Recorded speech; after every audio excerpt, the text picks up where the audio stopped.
Tonight, you step into a medieval kingdom where one crime could frighten nobles, monks, merchants, and entire villages into silence. Not murder in the streets, not a battlefield under banners, but something quieter: sealed letters, broken oaths, forged wax, and a whisper of treason moving through muddy roads and candlelit halls. In a world where one false message could open a castle gate or destroy a noble house, trust itself became dangerous. So, before we begin, take a moment to like this video and subscribe to the channel, but only if you truly enjoy slow, atmospheric medieval stories like this. Now settle in, dim the lights, and let the bells guide us into the night. Hey guys, tonight you find yourself standing beneath the outer wall of a medieval town, with cold stone breathing dampness into your cloak, damp straw clinging to your boots, smoke caught low in the rafters of the gatehouse, distant bells folding through river mist, and the warm breath of tired horses drifting like little ghosts in the winter air. Torchlight shakes against the oak doors ahead, making the iron bands gleam as if they would rather not let anyone in after dark. The road behind you is all mud, cart ruts, and poor decisions, which is a fair description of many medieval journeys. Medieval travel brochures really oversold this experience. You pull your wool hood tighter and feel the night settling in your bones, and it is worth admitting, gently, that you probably would not last a week out here without blistered feet, suspicious soup, and at least one argument with a goose. So, before you get comfortable, take a moment to like the video and subscribe, but only if you genuinely enjoy what I do here. And while the watchman above squints down through the mist, you can leave a comment telling where you're listening from and what the local time is in your corner of the world. Now, dim the lights, maybe turn on a fan for that soft background hum, and let's ease into tonight's journey together. You stand before the town gate as evening thickens, and the last colour of the sky fades behind the crooked roofs within. The bell from a small chapel somewhere beyond the wall has only just stopped ringing, but the sound seems to remain in the fog, soft and round, like a memory wrapped in wool. Beside you, a brown dog with one white paw sniffs at the hem of your cloak and decides, without asking permission, that you're now travelling together. It is comforting, in a way. In this century, good company can be hard to tell from bad company until it has already eaten your bread. The gate is not grand like the gate of a king city, but it is strong enough for ordinary fear. 2 towers rise on either side, their stones dark with old rain. Above, a watchman leans over the parapet with a hood pulled so low his face is mostly shadow and nose. He carries a lantern of horn panes, and the yellow light trembles when the wind touches it. You smell pitch, wet wood, old leather, horse sweat, and the sour edge of the town ditch, which has frozen in places but not in the parts anyone would prefer frozen. Somewhere nearby, a mule coughs as though deeply disappointed in civilization. The watchman calls down, asking your business, and you give the answer any sensible wanderer gives after sunset. You seek shelter, warmth, and a floor not actively moving beneath you. The words rise thinly into the cold.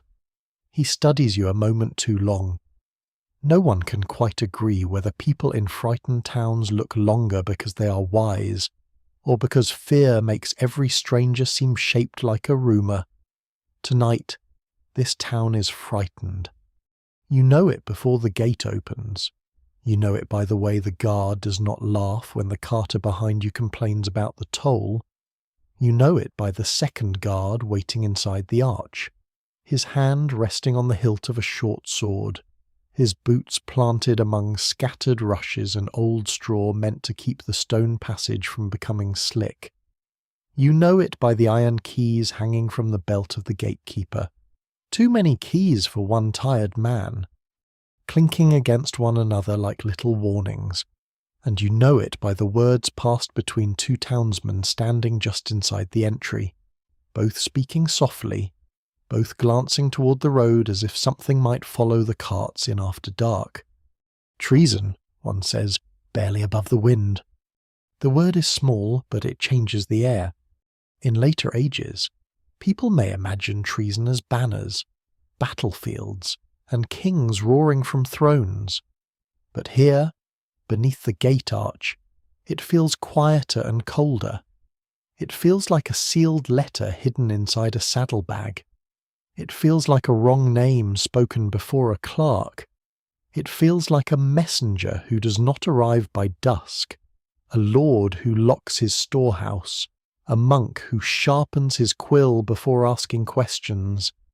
It is a crime that can creep from castle to village, from village to market, from market to monastery, until even people who have never seen the king begin checking their bolts at night.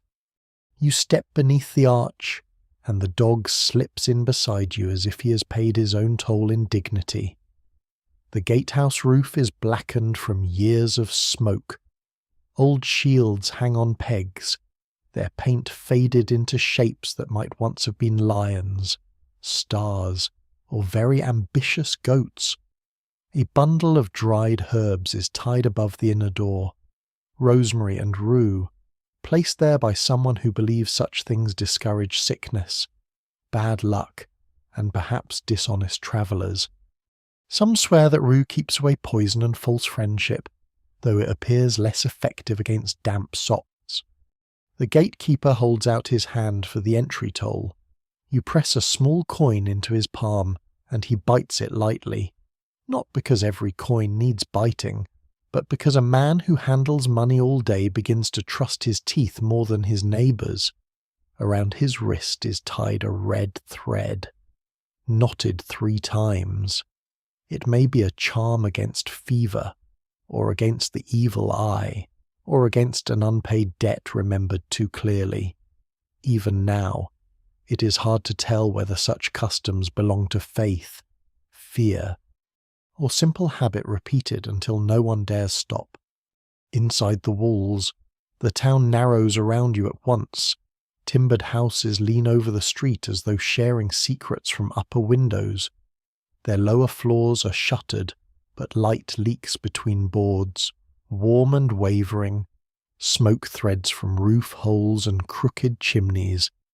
The street underfoot is mud-hardened in ridges where wheels have passed and softened again where water runs down from gutters. Rushes, straw, and old leaves lie pressed into the muck. A woman in a fur-lined cloak hurries past with a covered basket held close against her ribs, and she lowers her eyes when one of the guards looks at her. A boy from the stables carries a bucket and pretends very carefully that he hears nothing, which is a useful medieval skill and probably should have been taught by guildmasters. You move slowly, because the town is made for slowness after dark. A cart blocks part of the lane, its wheels sunk deep, the driver muttering prayers to St. Christopher, patron of travellers who have had quite enough travel for one day. Above a doorway, a tiny painted saint watches the street with chipped blue eyes. Beneath him hangs a pilgrim badge nailed into the wood, a little token from some distant shrine, meant to bring blessing to the house. The badge glints faintly in torchlight. The dog sniffs it, finds no theology worth eating, and continues on. Ahead, across the dim market square, you see the alehouse. Its sign swings from an iron bracket a painted black boar, though wind and rain have made the animal look more like a guilty turnip.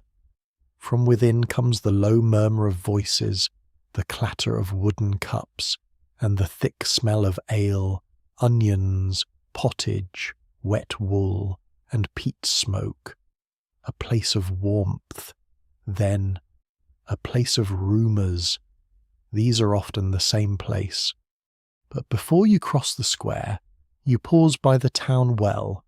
The stone rim is slick with frost, and someone has tied a strip of cloth to the wooden frame. Perhaps a prayer for healing, perhaps a bargain with a saint, perhaps simply a reminder placed by a person with many worries and limited parchment. The bells sound again from deeper in town, marking the hour. Their tone rolls over rooftops and settles into your chest. At the far side of the square, under the shadow of the church porch, two men stand near a shuttered stall. One is a merchant by his trimmed beard and good cloak. The other wears the badge of a royal officer, small but unmistakable in the torchlight. They speak with heads close together. The officer holds a folded strip of parchment sealed with dark wax. When he turns, you glimpse the seal only briefly, but everyone nearby seems to notice it at once. Conversations thin. A woman crosses herself.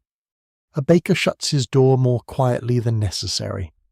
The feared crime has entered the town before you, or followed close behind. No one yet says the full shape of it aloud. They only speak around it, as people speak around a grave before the earth is filled in.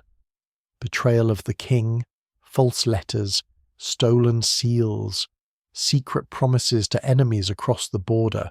Those who tell the tale never fully agree where it begins. Some place it in a castle chamber beside a dying fire. Some in a monastery scriptorium where a monk spilled ink at the wrong moment. Some say it began on the road itself, with one rider turning left where he should have turned right. For now, you know only this: the gate has closed behind you with a deep wooden groan, and the town is holding its breath. You cross the square toward the alehouse, your boots pulling softly from the mud. The dog follows, behind you. The last bar drops into place across the town gate, iron against oak, shutting out the dark road and shutting you in with the whisper that can trouble entire kingdoms. The black boar sign creaks above the doorway. Warmth spills from the cracks. You lower your head beneath the lintel and step inside. You enter the alehouse as though passing from one kind of weather into another. Outside, the town has been all mist, stone, and watchful silence. Inside, the air is thick enough to chew, warmed by bodies, peat smoke, spilled ale, and the slow bubbling of a pot near the hearth. The rafters are soot black, low enough that a tall man must bow to them like a penitent before an impatient saint. Rushes cover the floor, though they have been walked flat by boots and paws and a few chickens that seem to consider themselves paying guests. Beeswax candles stand on the better tables, while cheaper tallow dips gutter along the walls, giving off a smell that gently reminds you medieval lighting was not designed by poets. You pause near the door while your eyes soften into the dimness. The dog with the white paw slips past you and settles beneath a bench as if this entire journey has been arranged for his comfort. The alewife, a broad-shouldered woman with rolled sleeves and a linen cap, looks you over with the calm judgment of someone who can measure thirst, poverty, and trouble from 10 paces. You ask for ale, bread, and whatever is warm in the pot. She gives a small nod, the kind that means such things are possible but not necessarily admirable. The room is full, yet no one speaks loudly. Merchants sit near the fire with damp cloaks steaming from their shoulders. A pair of pilgrims huddle together beneath scallop-shell badges, their boots bound with strips of leather and mud. 3 carters drink from wooden cups, their hands red from cold, their fingernails black with the road. In the corner, a soldier in a patched surcoat leans over a trencher of coarse bread soaked with gravy. Eating with the careful speed of a man who has learned that meals may be interrupted by rank, weather, or someone else's bad decision. You take a place near the wall, where the plaster is cracked and stained by years of smoke. The ale comes first, cloudy and sour, but honest enough. Then comes pottage in a wooden bowl, peas, barley, onion, a little salt fish, and something green that may once have lived in a garden or simply near one. You wrap your cold hands around the bowl and let the heat creep into your fingers. After the road, even humble pottage feels like a blessing. Though the spoon is so worn it seems to have served every generation since Charlemagne, and is now hoping for retirement. Near the hearth, a merchant with a narrow beard speaks in a lowered voice. The seal was broken before it reached Sir Allard, he says. A carter glances toward the door, or so they claim. Claim, murmurs the soldier. A broken seal is no small matter. No one says the word from the gatehouse at first. The room circles it, slow and wary. Betrayal, false oaths, stolen letters. A message changed between one hand and another, in a kingdom bound by parchment, wax, witnesses, and memory. Such things are not merely tricks. They are cracks in the wall that holds lord to vassal, abbey to manor, market to castle, and every muddy traveller to the law that may protect or accuse them. A forged seal can move men-at-arms. A false command can open a gate. A whispered promise to an enemy can make a village burn without anyone in that village ever knowing why.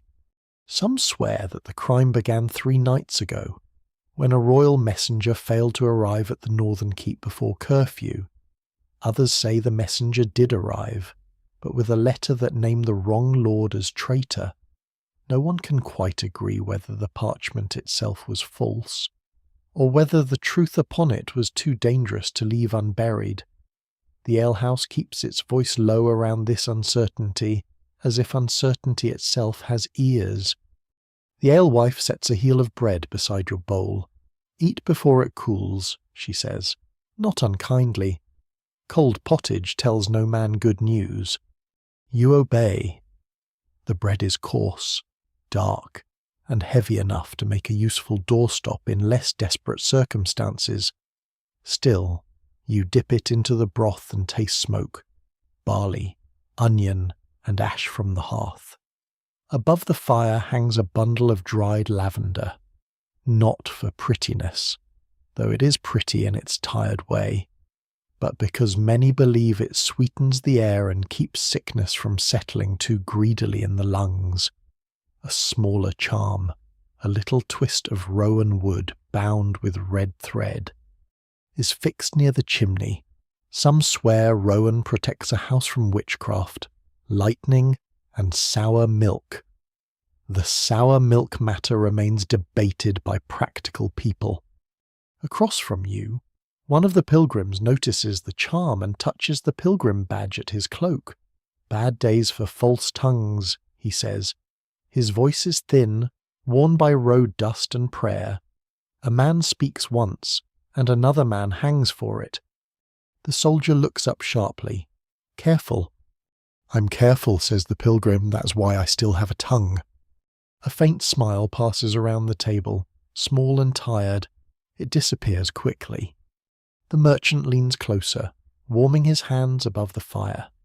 He has rings on 2 fingers, not gold perhaps, but polished brass made to look ambitious in candlelight.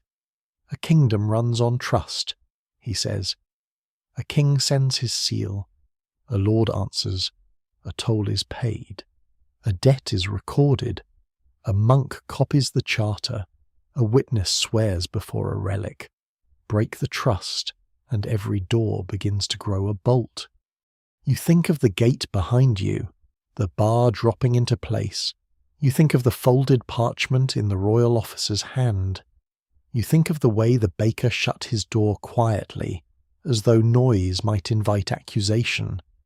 At another table, 2 wool traders argue softly about whether a man can be guilty of treason if he only carried a message and does not know its words. One insists a sealed letter is sacred to its sender, and the carrier is merely the legs beneath it. The other says legs choose roads, and roads choose outcomes. Neither seems satisfied, possibly because both have carried letters they did not read. which is one of those facts a wise person leaves floating in the smoke. A young stable boy comes in with a basket of damp rushes for the floor. He scatters them near the entrance, where mud has begun to pool. Before spreading them, he crosses himself and mutters a quick charm under his breath. The alewife cuffs him lightly on the shoulder and tells him charms do not sweep corners. He sweeps anyway, pushing old straw, nutshells, and a suspicious chicken feather toward the door. Medieval cleanliness, you observe, is often a negotiation between hope and available daylight. The dog beneath the bench thumps his tail once. A carter drops a crumb. The dog accepts it with the solemnity of a bishop receiving tribute. Then the room quiets again. Not fully, but enough that the fire can be heard shifting in its bed of ash. The door is opened. Cold air slides over the floor and lifts the candle flames. A man stands in the doorway, hood soaked dark, cloak stiff with rain. He is not the royal officer from the square, but he wears the same kind of badge at his shoulder, half hidden beneath wet wool. His face is pale from weather, and his boots are marked with the long road beyond the town. He does not speak at once. He looks first at the alewife, then at the soldier, then around the room at the merchants, pilgrims, carters, and you. His eyes rest a moment on strangers. That is the trouble with fear, it makes everyone noticeable. "I seek Brother Oswin of St. Bartholomew's," he says at last. At the mention of the monastery, one of the pilgrims lowers his cup. The merchant rubs his thumb over one of his brass rings. The soldier straightens, just a little. The alewife points with her chin toward the far bench. There, half hidden behind a pillar, sits a thin monk in a dark habit, his sleeves tucked back, his fingers stained with ink. You had not noticed him before, perhaps because monks are very good at becoming part of furniture when they wish to hear more than they say. A small writing tablet lies beside his cup. So does a knife for sharpening quills, though in this light it looks less scholarly than one might prefer. Brother Oswin raises his head. The wet officer crosses the room, and every whisper folds itself away. The fire pops. The dog sighs. Outside, somewhere beyond the shuttered walls, the chapel bell marks another slow quarter of the night. The officer bends near the monk and speaks so quietly that only fragments reach you: seal, witness, wrong hand, and before dawn. Brother Oswin closes his eyes for a breath, as if listening to something inward and unwelcome. Then he gathers his tablet, his knife, and a half-burned beeswax candle from the table. When he stands, he seems taller than before, though no less tired. Some swear that ink remembers what men try to forget. Others say ink only makes fear look official. As Brother Oswin moves toward the door with the officer beside him, you feel the alehouse watching in silence, each person measuring what has been said, what has not been said, and whether a quiet bed tonight is still possible. The alewife sets another log on the fire. Sparks drift upward and vanish into the black rafters. Your bowl is empty, your cloak is drying, and the dog has decided your boot makes a fine pillow. Yet beyond the warmth of the room, the town waits under mist and locked beams, and the story has found a monk with ink-stained hands. You sleep only lightly, if it can be called sleep at all, on a bench near the alehouse wall, with your cloak drawn over your shoulders and the dog pressed warm against your boots like a small, opinionated footstool. Through the night, the fire sinks lower. Voices thin into murmurs, and the last cups are turned upside down to dry. Somewhere in the rafters, a draught slips through a crack and nudges the smoke back toward the room, as if even the weather wishes to hear the rest of the rumour. Before dawn, the monastery bells begin. They come faintly at first, through wall, shutter, mist, and dream. One bell, then another, answering from the abbey beyond the town's northern edge. The sound rolls over the rooftops in slow waves, marking time for monks who rise whether the world is peaceful or falling apart, which is a useful reminder that medieval order often depends on people being tired in a very disciplined way. You open your eyes to darkness softened by ash-grey light. A tallow candle is burned down into a crooked lump on the table, near the hearth. The alewife is already awake, stirring yesterday's embers into today's warmth. The market square outside is stirring too, though guarded now in a way you did not see when you entered at dusk. When you step from the alehouse, cold bites the inside of your nose and the mud underfoot is stiffened with a pale crust of frost. The Black Boar sign creaks overhead, less a proud symbol of hospitality than a wooden beast regretting its career choices. Across the square, soldiers stand at each corner, cloaks drawn tight, spears upright, breath smoking in the morning air. They are not many, but they are visible, and visibility is half the work of warning. Merchants arrive slowly, each pausing at the sight of the guards before setting out cloth, onions, fish, iron nails, wooden bowls, and little twists of thread. A woman selling coarse bread lays her loaves on a board and covers them with linen, patting them as carefully as if they are sleeping children. A fishmonger opens a barrel of smoked herrings, and the smell rises strong enough to wake the dead, or at least make them complain. Near the well, a potter arranges jugs in careful rows, though his eyes keep lifting toward the church porch, where the royal officer from last night speaks with two men in town livery. You move among the stalls, slow and quiet, letting the morning gather around you. The dog follows at your heel, occasionally sniffing at turnips with deep suspicion. Overhead, shutters open one by one. Faces appear and vanish. Nobody wants to be seen watching too closely, so everyone does it badly. At the gate to the square, a toll collector sits behind a small table, wrapped in a fur-lined cloak with a ledger before him and an iron-bound chest at his feet. His fingers are stained from counting coins and rubbing them clean with a scrap of wool. Each arriving trader gives a name, a place, and a fee for the right to sell within the walls. The collector writes marks beside their names, pausing often to warm his hands over a brazier. Beside the brazier hangs a sprig of dried bay, because some swear bay leaves protect against lightning, plague, and bad luck in accounts. No one can quite agree whether they also protect against creative bookkeeping. Today, the tolls are slower. The soldiers inspect bundles that would usually pass with a nod. A pack of wool is untied and pressed. A spice pouch is opened and sniffed. A basket of eggs is counted twice, to the great offence of the woman carrying it. She declares, with impressive calm, that if treason can be hidden in eggs, the kingdom deserves whatever breakfast it gets. A few people laugh softly, grateful for the tiny crack of humour in the cold. Then the royal officer looks over, and the laughter returns to its burrow.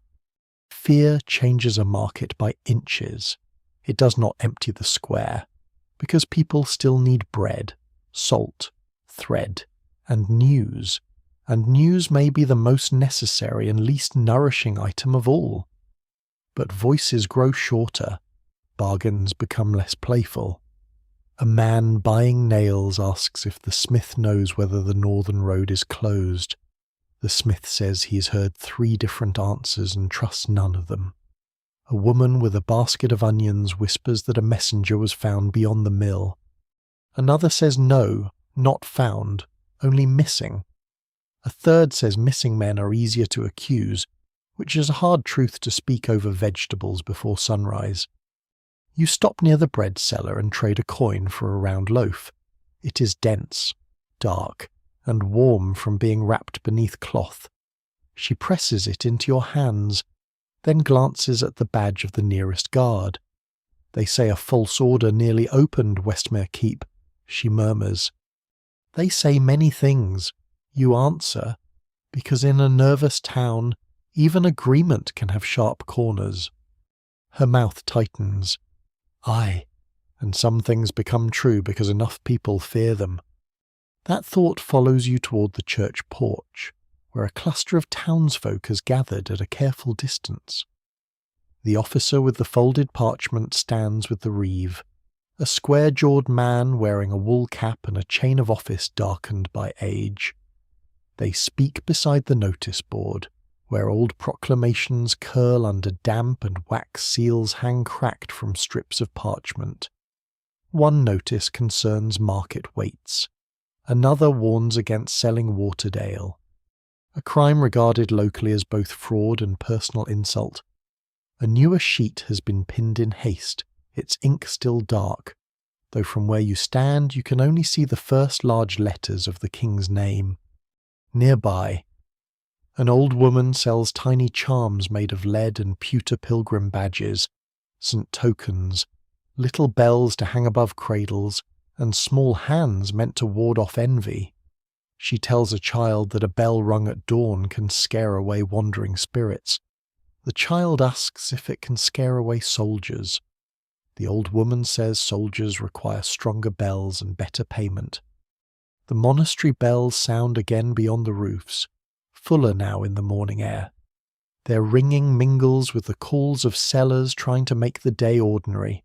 Fresh bread, salt fish, good wool, needles mended, knives sharpened. Yet under each call lies the same unease. The crime whispered last night is no longer only a word beneath a gate. It has become a weight on loaves, a pause in bargaining, a guard's hand near a sword, a seal on wet parchment, a locked chest at the toll table. You eat your bread slowly near the well while the dog watches with tragic patience. At last, because you are not made of stone, you tear him a small piece. He accepts it as his legal due. Across the square, movement draws your eye.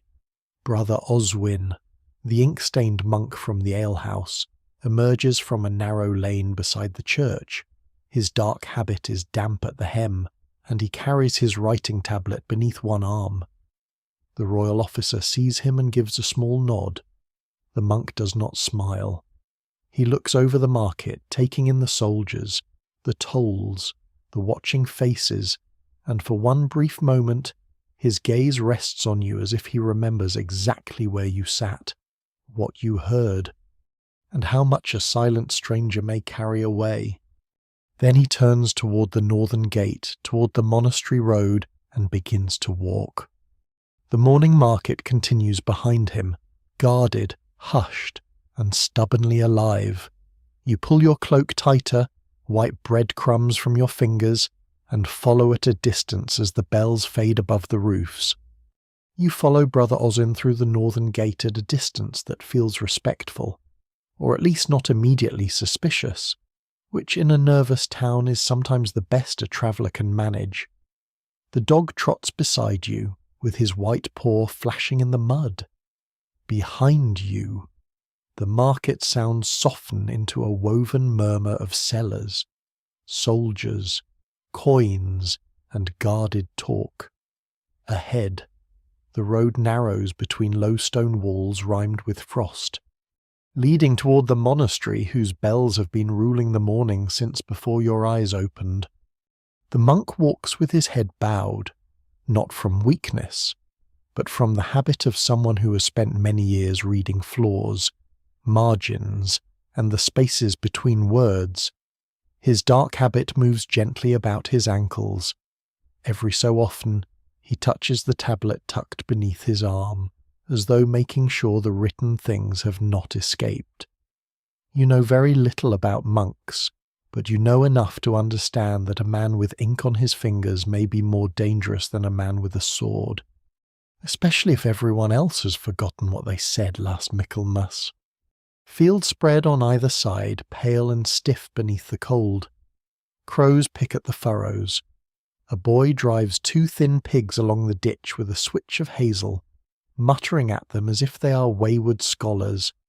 Beyond the fields, the abbey rises from the Mischurch tower, cloister roofs, guest house, barns, and a stone wall enclosing it all. Smoke rises from its bakehouse chimney in a straight grey column, and from somewhere inside comes the faint scent of warm bread, beeswax, damp wool, and old books. It is a surprisingly comforting smell, though perhaps most smells become comforting when compared with a town ditch before dawn. At the monastery gate, a lay brother opens to Brother Oswin without question, then looks at you with considerably more question. Brother Oswin pauses and turns. His face is narrow, tired, and not unkind, though his eyes have the careful flatness of ink dried on parchment. "You were in the alehouse," he says. "You admit that you were—" "And you heard enough to follow." You consider denying this, but the dog chooses that moment to sit beside your boot and look honest on your behalf, which is unfair because he has contributed nothing to the explanation. Brother Oswin watches the animal, then the road behind you, then the mist-hung town beyond the fields.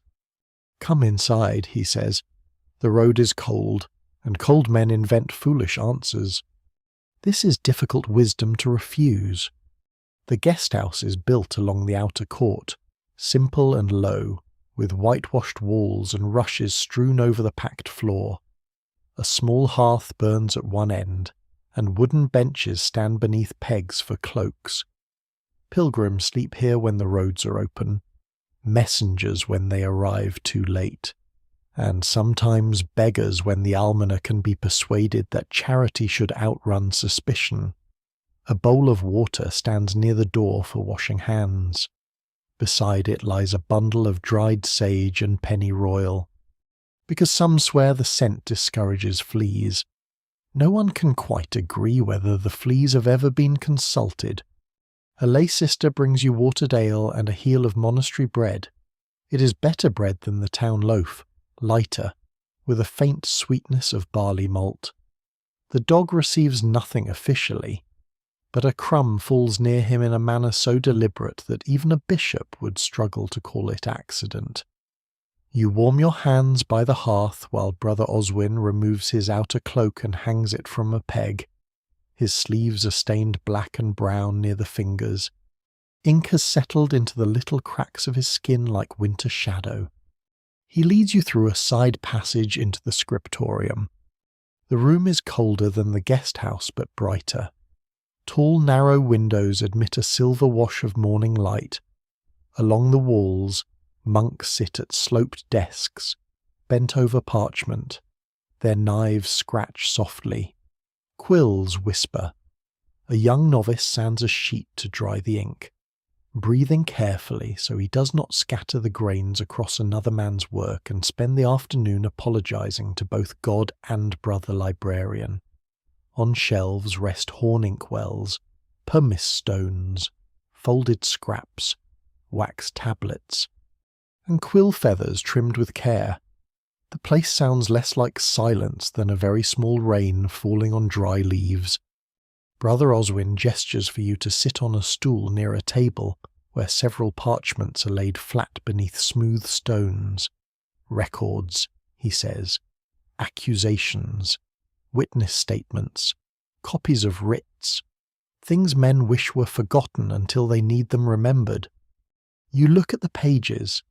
The handwriting is tight, dark, and disciplined, marching across the parchment as if even the letters fear being accused of disorder.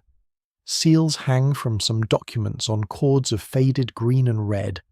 One seal is whole, pressed with a lion and cross.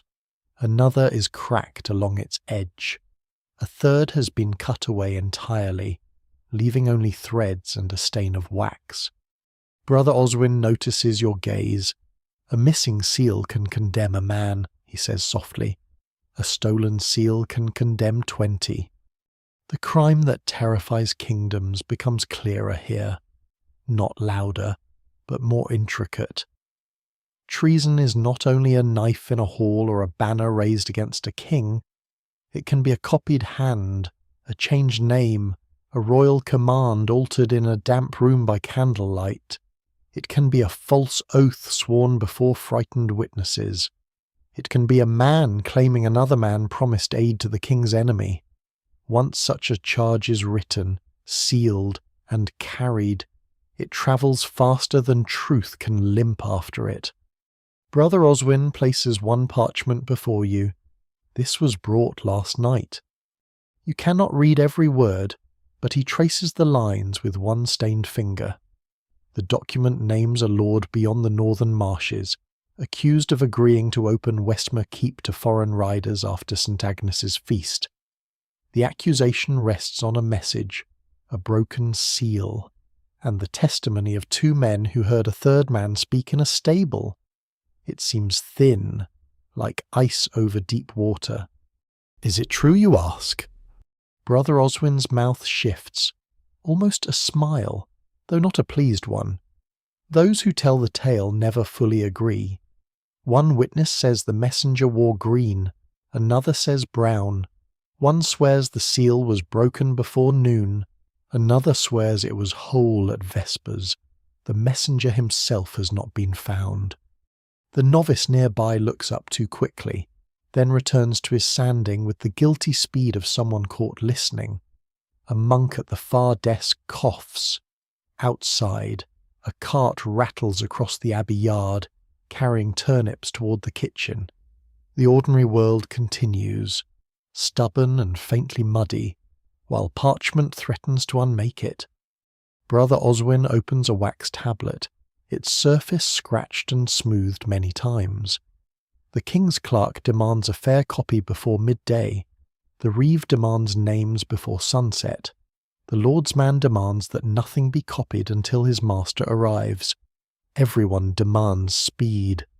Speed is often where truth trips over its own hem. You sit with him as he compares letters, seals, and witness marks.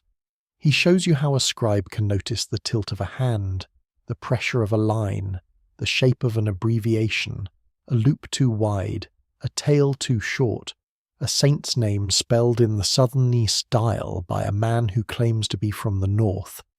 Medieval evidence, you realize, is sometimes a matter of patience, candlelight, and suspiciously elegant penmanship. On a side shelf, near a little image of St. Jerome, rests a charm against hand cramps, a scrap of parchment, with a prayer folded around a sprig of fennel. Some scribes keep such things tucked near their desks, trusting St. Herb and hope in equal measure. Brother Oswin catches you looking and says dryly, "It works best when combined with not copying royal complaints for 8 hours." A small laugh escapes you, quiet enough not to disturb the room. Even Brother Oswin's eyes soften for a moment. Then the abbey bell rings again, closer now, deep enough to tremble in the table wood. Brother Oswin gathers the suspect parchment, the cracked seal, and his tablet. The manor court sits before noon, he says. The villagers will be called to speak. Men remember differently when rain falls, when officials listen, and when punishment stands nearby. You rise from the stool. Your legs have grown stiff from the cold room. The dog waits in the passage beyond, having apparently been denied access to the scriptorium on scholarly grounds. He greets you as if you have returned from war. Brother Oswin takes up the half-burned beeswax candle from last night, now wrapped in cloth for the road. Its wick is black, its honey scent faint but steady. He tucks it into his satchel beside the records. As you follow him back through the guest house, past the sage, the bread, the sleeping benches, and the open door to the misty yard, you feel how the story has changed. It is no longer only rumour in an alehouse or fear in a market. It has become ink, wax, memory, and doubt, carried carefully toward a place where ordinary voices may be made dangerous. Outside, The sky lowers with the promise of rain. Brother Oswin pulls up his hood. You do the same, together, with the dog padding close behind. You leave the monastery gate and turn toward the manor road. The rain begins before you reach the manor court, not as a proper storm with thunder and drama, but as a fine, needling drizzle that slips beneath your hood, gathers at your collar, and makes every woolen thread remember it was once attached to a sheep in miserable weather. Brother Oswin walks beside you with the records wrapped beneath his cloak. The dog pads along the road, pausing now and then to shake himself with great seriousness, as if he personally disapproves of the sky's management. The manor lies beyond the last clustered cottages, where the town gives way to wet fields, low hedges, and leafless orchards. It is not a castle, though it has ambitions in that direction. A timber hall raised on a stone undercroft, a yard enclosed by a palisade, a gate with iron nails, and a watch platform where one damp guard leans on his spear and looks as though he has reconsidered all his life choices. Smoke rises from the hall roof and flattens under the rain.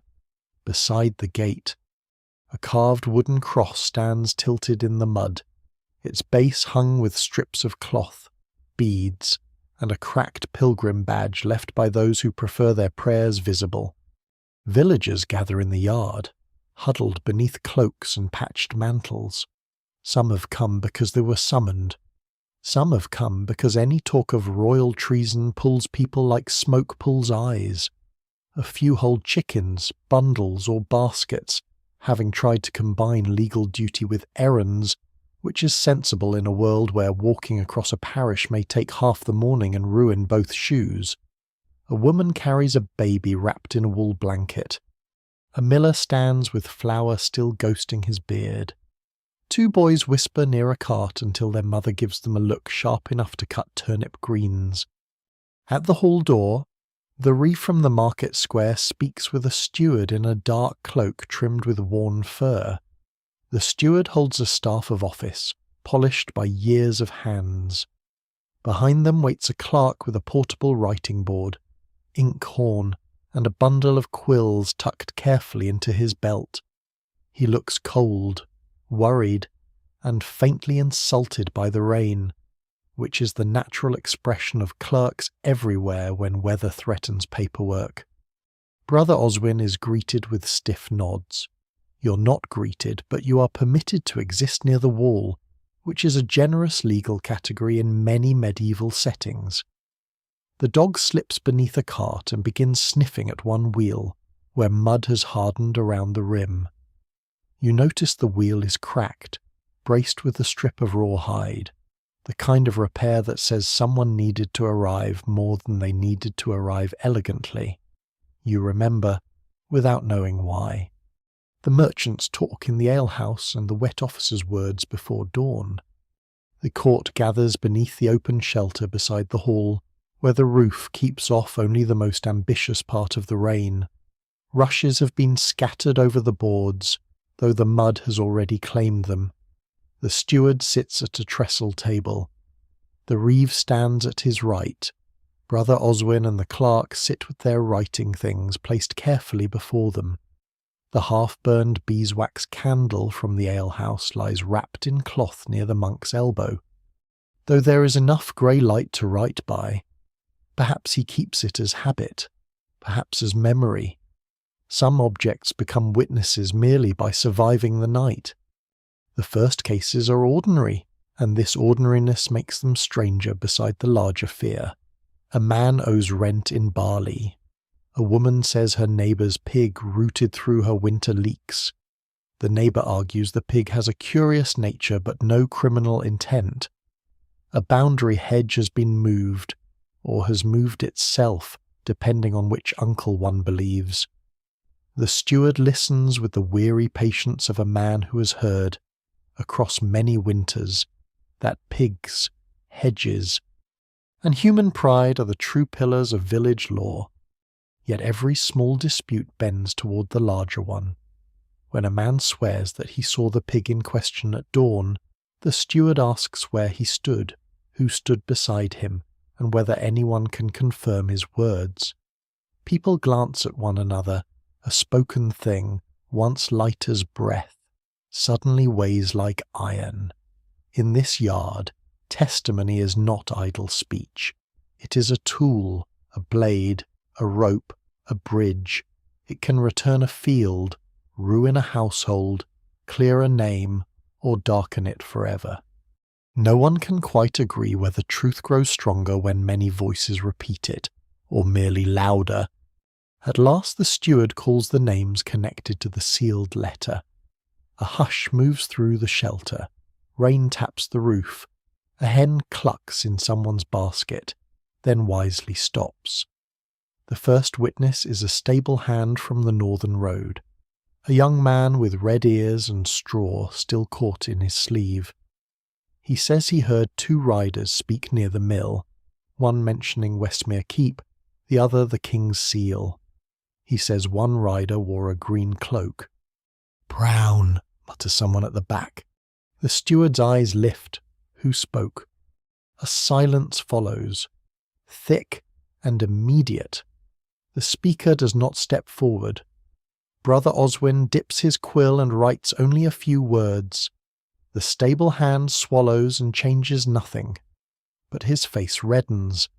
Another witness, an older woman who sells rush mats, says she saw a messenger pass at vespers with wax unbroken on his packet. A carter says he saw the same packet broken at the bridge. A shepherd says he saw no messenger at all, but heard hooves after dark, which may have been a horse, a mule, or, by his own admission, his neighbour's eldest son sneaking home after visiting someone he should not have visited. Medieval investigations often discover more romance than treason if allowed to wander. The clerk writes. Brother Oswin listens. You stand beneath the dripping edge of the roof, feeling the cold creep through your boots, the smell of wet wool, damp hay, ink, animal breath, and wood smoke gathers around you. Near the table, a small dish of salt has been placed beside a crust of bread. Before speaking, one witness touches the bread and salt, an old habit meant to bind honest words to the necessities of life. Some swear that lying after touching salt brings wasting sickness or restless dreams. Others say it merely gives liars something to do with their hands. Then the reeve calls for the man who carried the message from the bridge to the town. No one answers. A second call. Rain falls harder. At the edge of the yard, under the cart, the dog gives a low whine. You look down. His nose is fixed on the cracked wheel, and there, caught between the rawhide binding and the mud-caked spoke, you see a dark smear that might be wax. Not blood, not gore. Nothing so loud, only wax, pressed thin, nearly hidden, the colour of a broken seal. Brother Oswin sees you looking. His eyes follow yours. He says nothing, but his hand stills above the parchment. The steward calls the missing man's name a third time. Only rain answers. The villagers shift beneath their cloaks, and the manor court seems to draw inward around that absence. Spoken testimony has opened a door, but what waits beyond it remains misted, uncertain, and quietly afraid. Brother Oswin does not move quickly when he notices the wax caught in the broken cartwheel. Quick movement would pull eyes as surely as a shout, and in a manor yard full of damp villagers, wary officials, and half-formed accusations, eyes are almost as dangerous as knives. Instead, he lowers his quill, folds his hands, and lets the silence after the missing man's name stretch long enough that everyone looks toward the steward rather than beneath the cart. Only you, the monk, and the dog seem to understand that the wheel has become part of the morning's testimony, though the dog understands mostly with his nose and no respect for legal procedure. The steward confers with the reeve in a low voice. Rain beads on the fur trim of his cloak. The clerk blows on a line of ink until it dulls from shine to black. Finally the steward rises, leaning both hands on the trestle table. "Since words do not settle themselves," he says, "the witnesses will swear before the blessed relic." A murmur passes through the yard, soft and uneasy. "You have heard of such things on the road, bones of saints, splinters of holy wood, cloth said to have touched a martyr's sleeve. In a world where parchment tears, memory shifts, and every man insists his neighbour's pig is both wicked and unusually clever, sacred objects are sometimes asked to do what human certainty cannot. A relic can make an oath feel heavier, it can pull the soul into the room, it can also make liars sweat. Which officials find useful, and saints may or may not consider a proper use of their remains." The hall door opens, and 2 servants carry out a small chest of dark oak bound with iron straps. Its lock is shaped like a little beast's head, perhaps a lion, perhaps a wolf, perhaps a blacksmith's memory of a lion described by someone who had only seen an angry house cat. Behind the servants walks the manor chaplain, thin as a winter candle, holding a beeswax taper cupped against the rain. He wears a patched alb beneath his cloak, and around his neck hangs a small cross, polished bright by many anxious fingers. The chest is set upon the table. The steward removes an iron key from his belt. You hear the lock turn with a heavy click. Several villagers cross themselves. One old man takes off his cap. The woman with the baby bows her head, though the baby, being less impressed by ceremony, chews on the edge of its blanket. The chaplain lifts out a smaller box, gilded once, though much of the gold has worn away to dull brown wood beneath.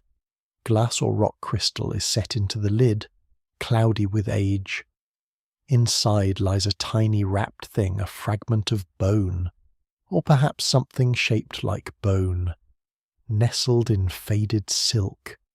The chaplain announces it as a finger bone of St. Leofrid, who, he says, was known to expose false oaths and protect rightful kings. Some swear St. Leofrid once caused a liar's tongue to swell until he confessed to stealing abbey geese. Others claim the story concerned not geese but candles, which makes it sound more suitable for a saint and less flattering to poultry. No one can quite agree whether Leofrid himself ever visited this shire, whether the bone is his, or whether the relic came from a travelling monk with persuasive manners and urgent fundraising needs. Still, as the reliquary rests on the table, even the doubtful grow quiet. Belief does not always need certainty. Sometimes it only needs rain, fear, and enough people watching. The first witness is called again, the stable hand with red ears and straw at his sleeve.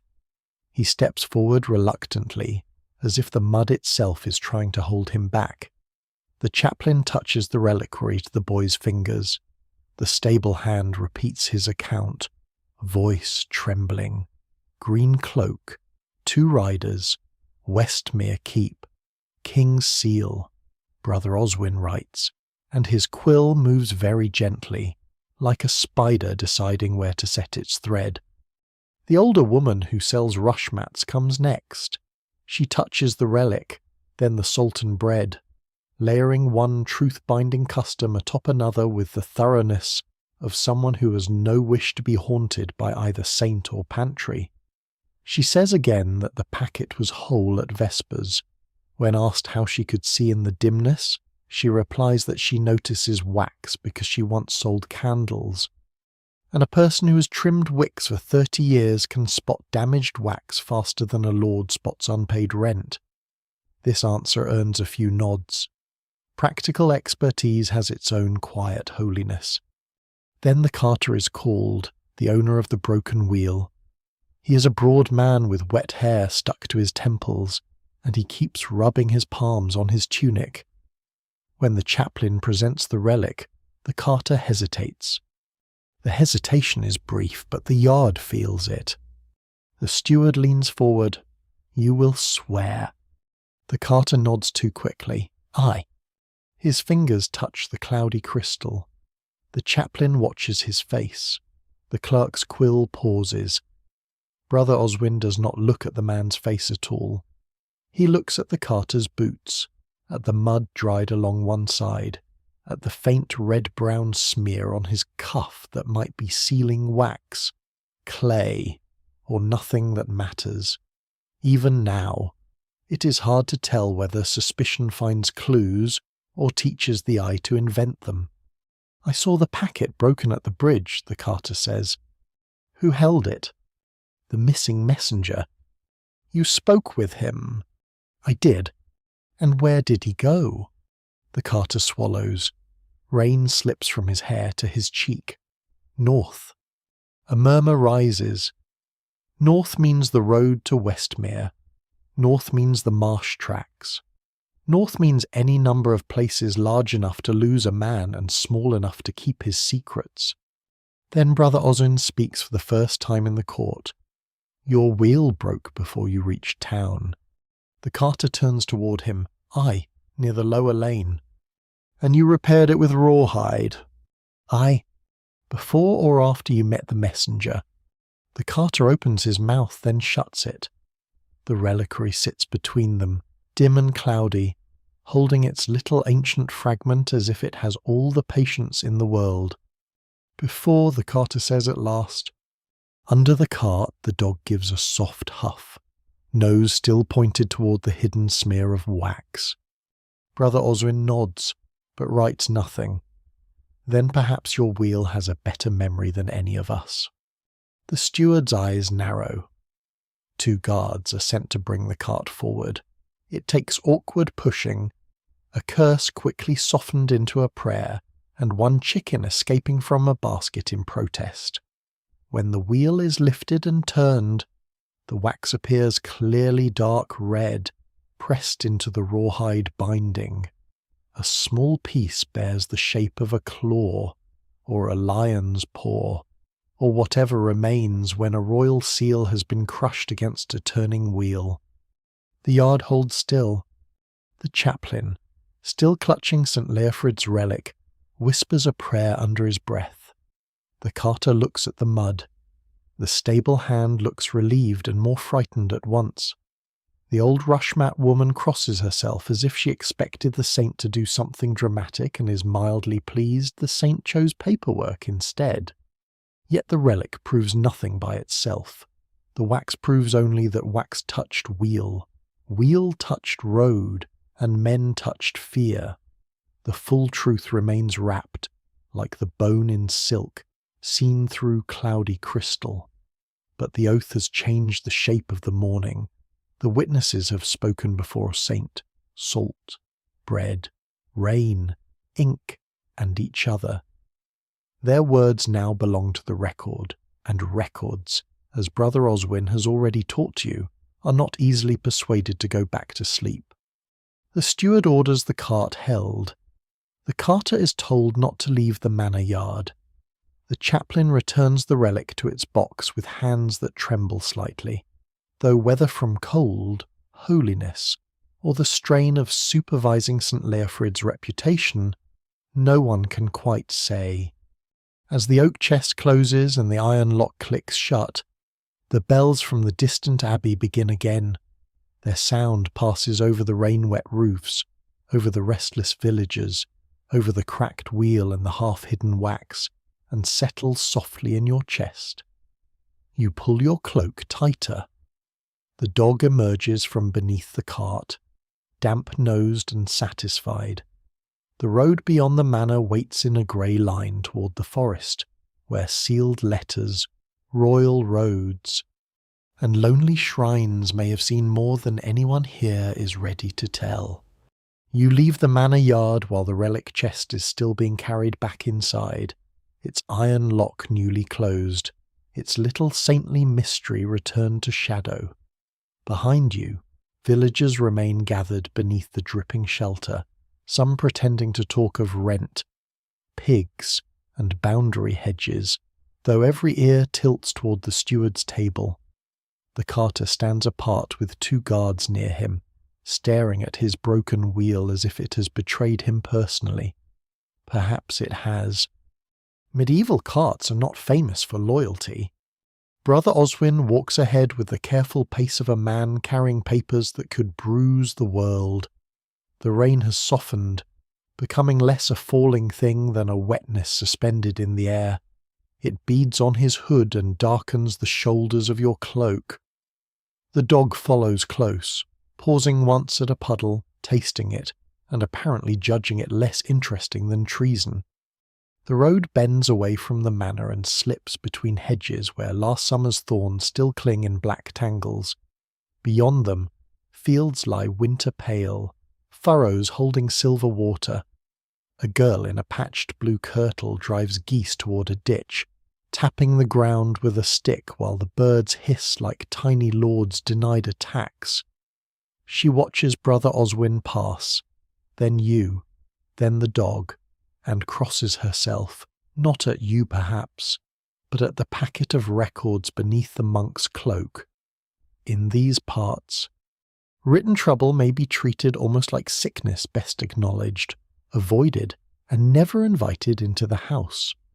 At a fork in the lane, you find the royal road. It is not royal in the way a dreamer might expect. No golden stones, no bright banners, no clean passage fit for noble hooves. It is simply broader than the field tracks, with a ditch on either side and a line of old oaks marking its course toward the northern forest. Cart ruts run deep along it. Patches of gravel show where someone, at some hopeful time, tried to keep the mud from winning. The mud, as usual, has taken the matter under advisement and mostly prevailed. This road carries the king's messengers, Brother Oswin says, glancing north, and merchants, pilgrims, drovers, tacksmen, runaway apprentices, pardoners with questionable relics, and anyone else who prefers being robbed on a recognized route. You look toward the trees ahead, where mist threads low between trunks. A sealed letter went this way, you ask. It was meant to. The words hang in the damp air. Meant to is a small phrase, but it opens a wide door. You walk on. The manor sounds fade behind you, replaced by the hush of wet hedgerows and the soft sucking of boots from mud. A little shrine stands near the first oak, a wooden box set on a post, roofed with 2 shingles, sheltering a painted image of St. Christopher carrying the Christ child across a river. Rain has blurred the saint's red cloak, and someone has left a bent pin, a crust of bread, and 3 pebbles on the shelf beneath him. Travellers offer what they can. In return, they ask not to drown, not to break a wheel, not to meet men with knives, and, on especially ambitious mornings, not to be asked for extra tolls. Brother Oswin pauses before the shrine and touches 2 fingers to his brow. You do the same, because the road is long and courtesy towards saints costs nothing. The dog sniffs the crust of bread. You give him a look. He gives you one back. After a moment of spiritual negotiation, he leaves it where it lies. This may be the first miracle of St. Christopher all day. Some swear that if a messenger passes such a shrine without bowing, his horse will stumble before sunset. Others say the shrine only marks a dangerous bend in the road, and bowed heads make riders slow down, which is a very practical kind of holiness. No one can quite agree whether saints prefer miracles, habits, or sensible traffic management. Beyond the shrine, the forest begins. The royal road narrows beneath branches still bare from winter. Water drips steadily from twigs, though the rain itself has nearly stopped. The earth smells of leaf mould, cold bark, mushrooms, and the faint sharpness of distant wood smoke. Here and there, the old road is raised slightly above the surrounding ground, but in the hollows it sinks into black mud. A horse has passed recently. Its hoofprints collect rainwater, each print a small dark mirror. Brother Oswin crouches beside one, examining the edge where the mud has crumbled. 2 riders, he murmurs, perhaps 3, one cart after them, or before them. You look at the track and see mostly a noble arrangement of mud. He sees movement, timing, weight. Medieval knowledge often lives in the eye as much as the book. A ploughman reads soil, a shepherd reads clouds, a cook reads smoke, and a monk with royal records learns to read how fear travels. A little farther on, the road crosses a narrow stream over a timber bridge. The boards are slick, and one plank has been recently replaced, paler than the rest. Beneath the bridge, water runs brown and quick over stones. A strip of green cloth hangs from a thorn bush near the bank, torn thin and bright against the grey. Brother Oswin sees it. So do you. He does not touch it immediately. Instead, he scans the bank, the mud, the broken reeds. A cloak may tear on any thorn, he says. But Green, you answer. The stable hand's words return Green cloak. 2 riders, Westmere Keep, King's Seal. Yet the witness who muttered from the back had said brown. Green cloth can darken in rain. Brown wool can seem green beneath trees. No one can quite agree whether memory is a lantern or a puddle. It shows something, but never without distortion. Brother Oswin takes the cloth with a twig and folds it into a scrap of parchment. We keep it, he says. We do not worship it. Past the bridge, the road lifts toward a clearing where charcoal burners have made their camp. 3 low huts, blackened and rounded like sleeping beasts, sit beneath the trees. A smoking charcoal mound smoulders nearby, carefully covered with turf and earth, to keep it burning slow without flame. A thin woman with a face lined by smoke watches you approach, her hands wrapped in cloth against the cold. 2 children stack split wood near the hut, their cheeks smudged, their eyes bright. She knows Brother Oswin by sight, or at least knows the Abbey habit. She offers a stool by the fire without asking your business. This, too, is a road custom shelter first. Questions after warmth. You sit beneath a leaning roof of branches and feel the smoke settle into your cloak, joining the alehouse, the market, the manor court, and every other smell of the journey until you are becoming a walking record of damp medieval interiors. The charcoal woman gives you a cup of hot ale with herbs steeped in it yarrow, perhaps, and something bitter. She says it keeps chill from the bones.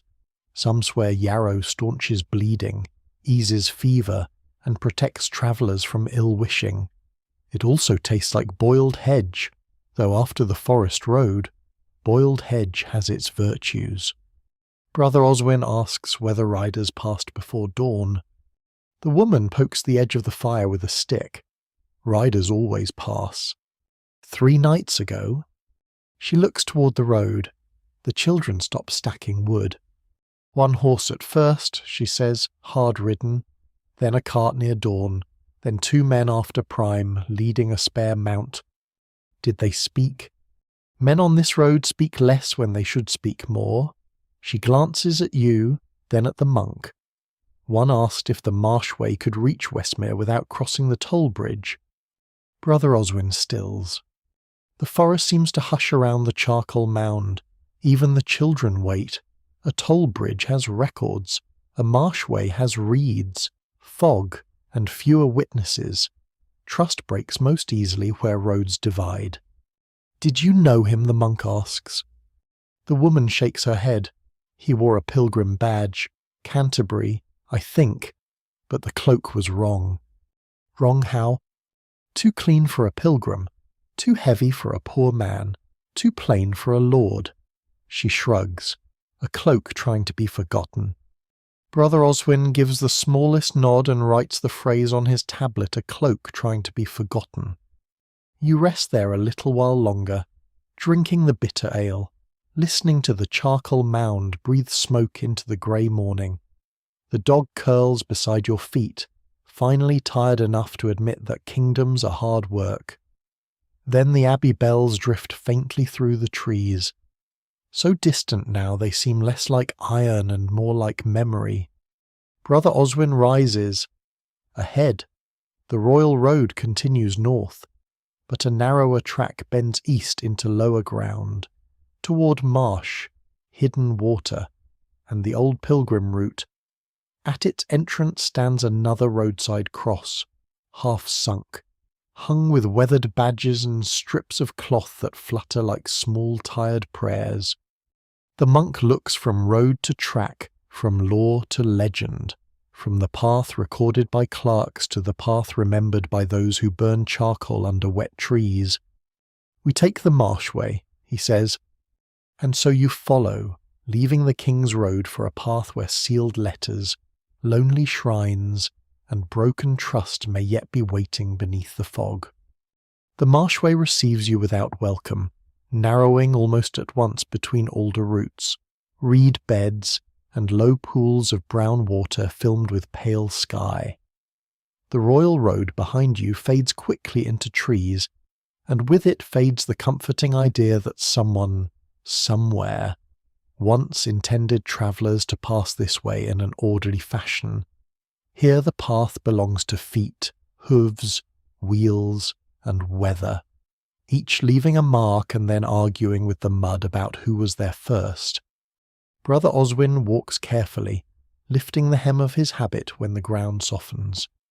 You follow in his steps where you can, because monks may not always know where truth hides, but this one has a good instinct for not sinking to the ankle in marsh water. The dog trots ahead, delighted by the variety of smells and entirely unconcerned that several of them may belong to trouble.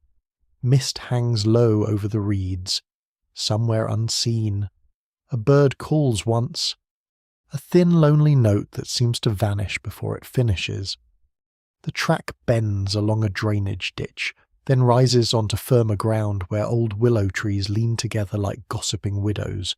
Strips of cloth are tied to some branches, faded by rain, white, red, brown, blue, nearly washed to grey. Brother Oswin sees you looking. "Fever rags," he says softly. "People tie them near water and ask the sickness to leave with the current." You watch one rag tremble in the damp air. Some swear a fever can be coaxed from the body into cloth, then into stream, then into whatever place unwanted things go when people are too tired to carry them. Others say it is only comfort, and comfort is not nothing. No one can quite agree whether such customs cure the body or steady the heart, though in a winter marsh the heart may need curing first. You walk on till the track widens near a little clearing churned by wheels. There, half sunk beside the lane, stands the cart. It is not the same cart from the manor yard, though for one strange breath you think it might be, as if all broken wheels in the kingdom have begun gathering to give evidence. This one sits crooked under a bare ash tree, one wheel removed, its axle propped on a stone. The cart bed is empty except for straw, a torn length of rope, and two dark sacks flattened by rain. Mud cakes the spokes. A splintered board hangs from one side. Nearby, the grass is trampled in several directions. Some prints old and softened, others sharp enough that Brother Oswin crouches at once. You stand still. The clearing smells of wet wood, horse dung, reed water, and the faint sourness of spilled ale or spoiled grain. A crow watches from the ash tree, looking pleased by everyone's poor decisions. The dog circles the cart, nose low, then sneezes violently into the mud, which is not formal testimony but feels sincere. Brother Oswin touches the ground beside a rut. "Heavy load," he murmurs, then unloaded. You look into the empty cart bed. Stolen goods.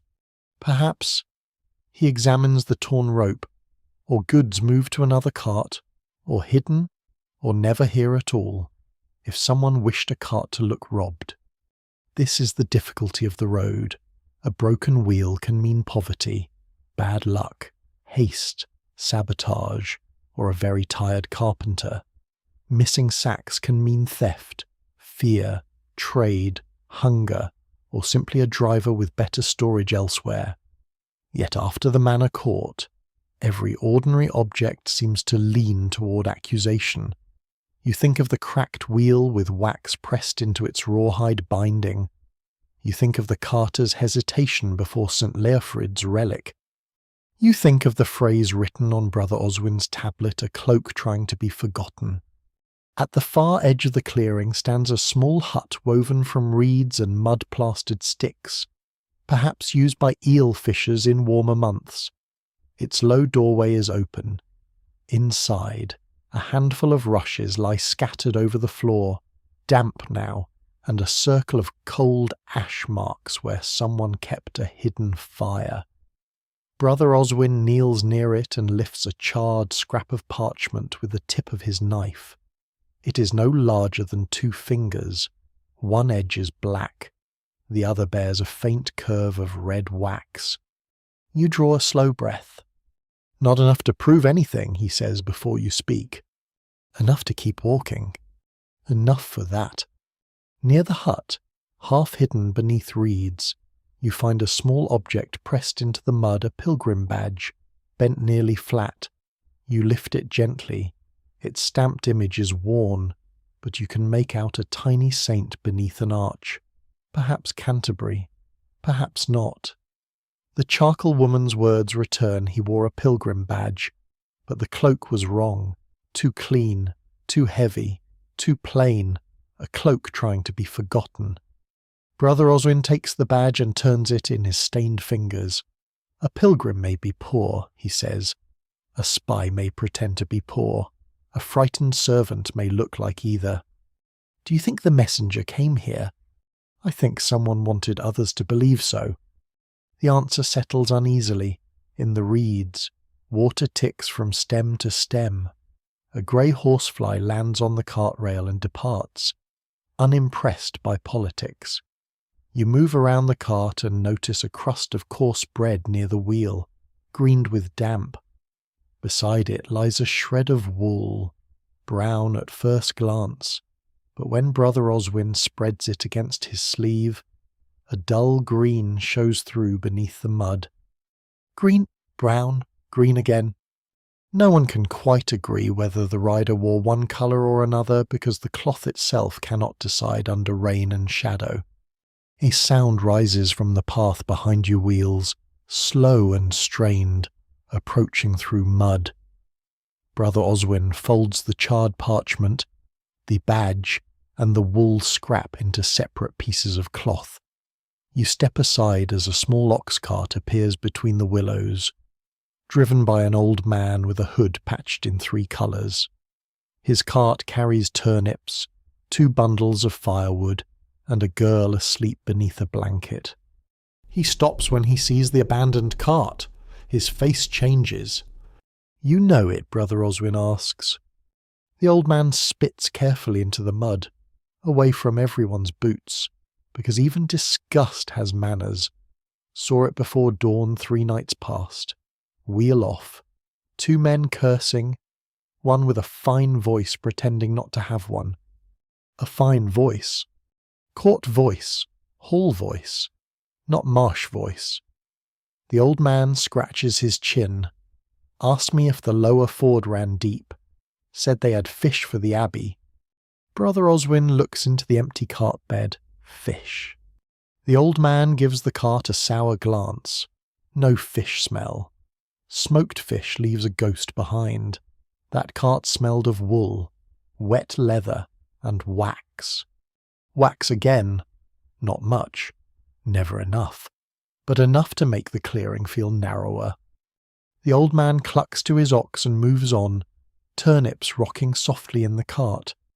The sleeping girl does not wake. You watch them disappear along the marsh track, ordinary lives passing through the edge of a kingdom's fear. Brother Oswin rises slowly. The missing goods may not be goods, he says. They may be letters, seals, cloaks, names. Things small enough to hide and large enough to trouble a crown. You look back at the abandoned cart, its broken wheel resting in mud, its empty bed open to the mist. It seems harmless now, almost pitiful, the kind of roadside ruin travellers pass with a mutter and a prayer. Yet here, beside reeds and fever rags, it has gathered hints like burr's wax, cloth, a pilgrim badge, a fire meant to erase something, witnesses who saw too much and understood too little. The dog barks once toward the deeper marsh, not alarmed, simply announcing that the path continues. Brother Oswin tucks his tablet beneath his cloak. We should reach the Frost Village before dusk, he says. They keep winter stores there. They also keep memories longer than is healthy. You take one last look at the broken cartwheel, then follow him onward, boots sinking softly into the marshway while mist folds behind you and hides the clearing from sight. By the time the marsh gives way to firmer fields, the light has thinned into the pale pewter of winter afternoon. You walk with damp hems, cold hands, and the particular heaviness that comes from travelling through mud while pretending each step is a choice. Brother Oswin says little. The records beneath his cloak seem to weigh more now, as if every scrap of wax, wool, and burned parchment has settled into them. The dog moves ahead with renewed purpose, nose low, tail raised, occasionally glancing back to make certain the two-legged members of his company have not been lost to poor navigation or gloomy thought. The village appears gradually beyond a line of pollarded willows thatched roofs, smoke holes, low stone walls, and barns crouched against the wind. Frost clings in shaded places where the sun has not reached. A small stream runs along one side, edged with ice thin as old glass. At the centre stands a green, though it is not very green in this season, only a worn patch of frozen grass and trampled mud. Beside it rises a timber granary on short stone posts. Its door shut with an iron lock large enough to look ceremonial. 2 men stand guard before it with cudgels and expressions of deep unwillingness. Winter storehouse, Brother Oswin says. Grain, peas, salt meat, dried apples if the harvest was kind. And if it was not, then people count more carefully.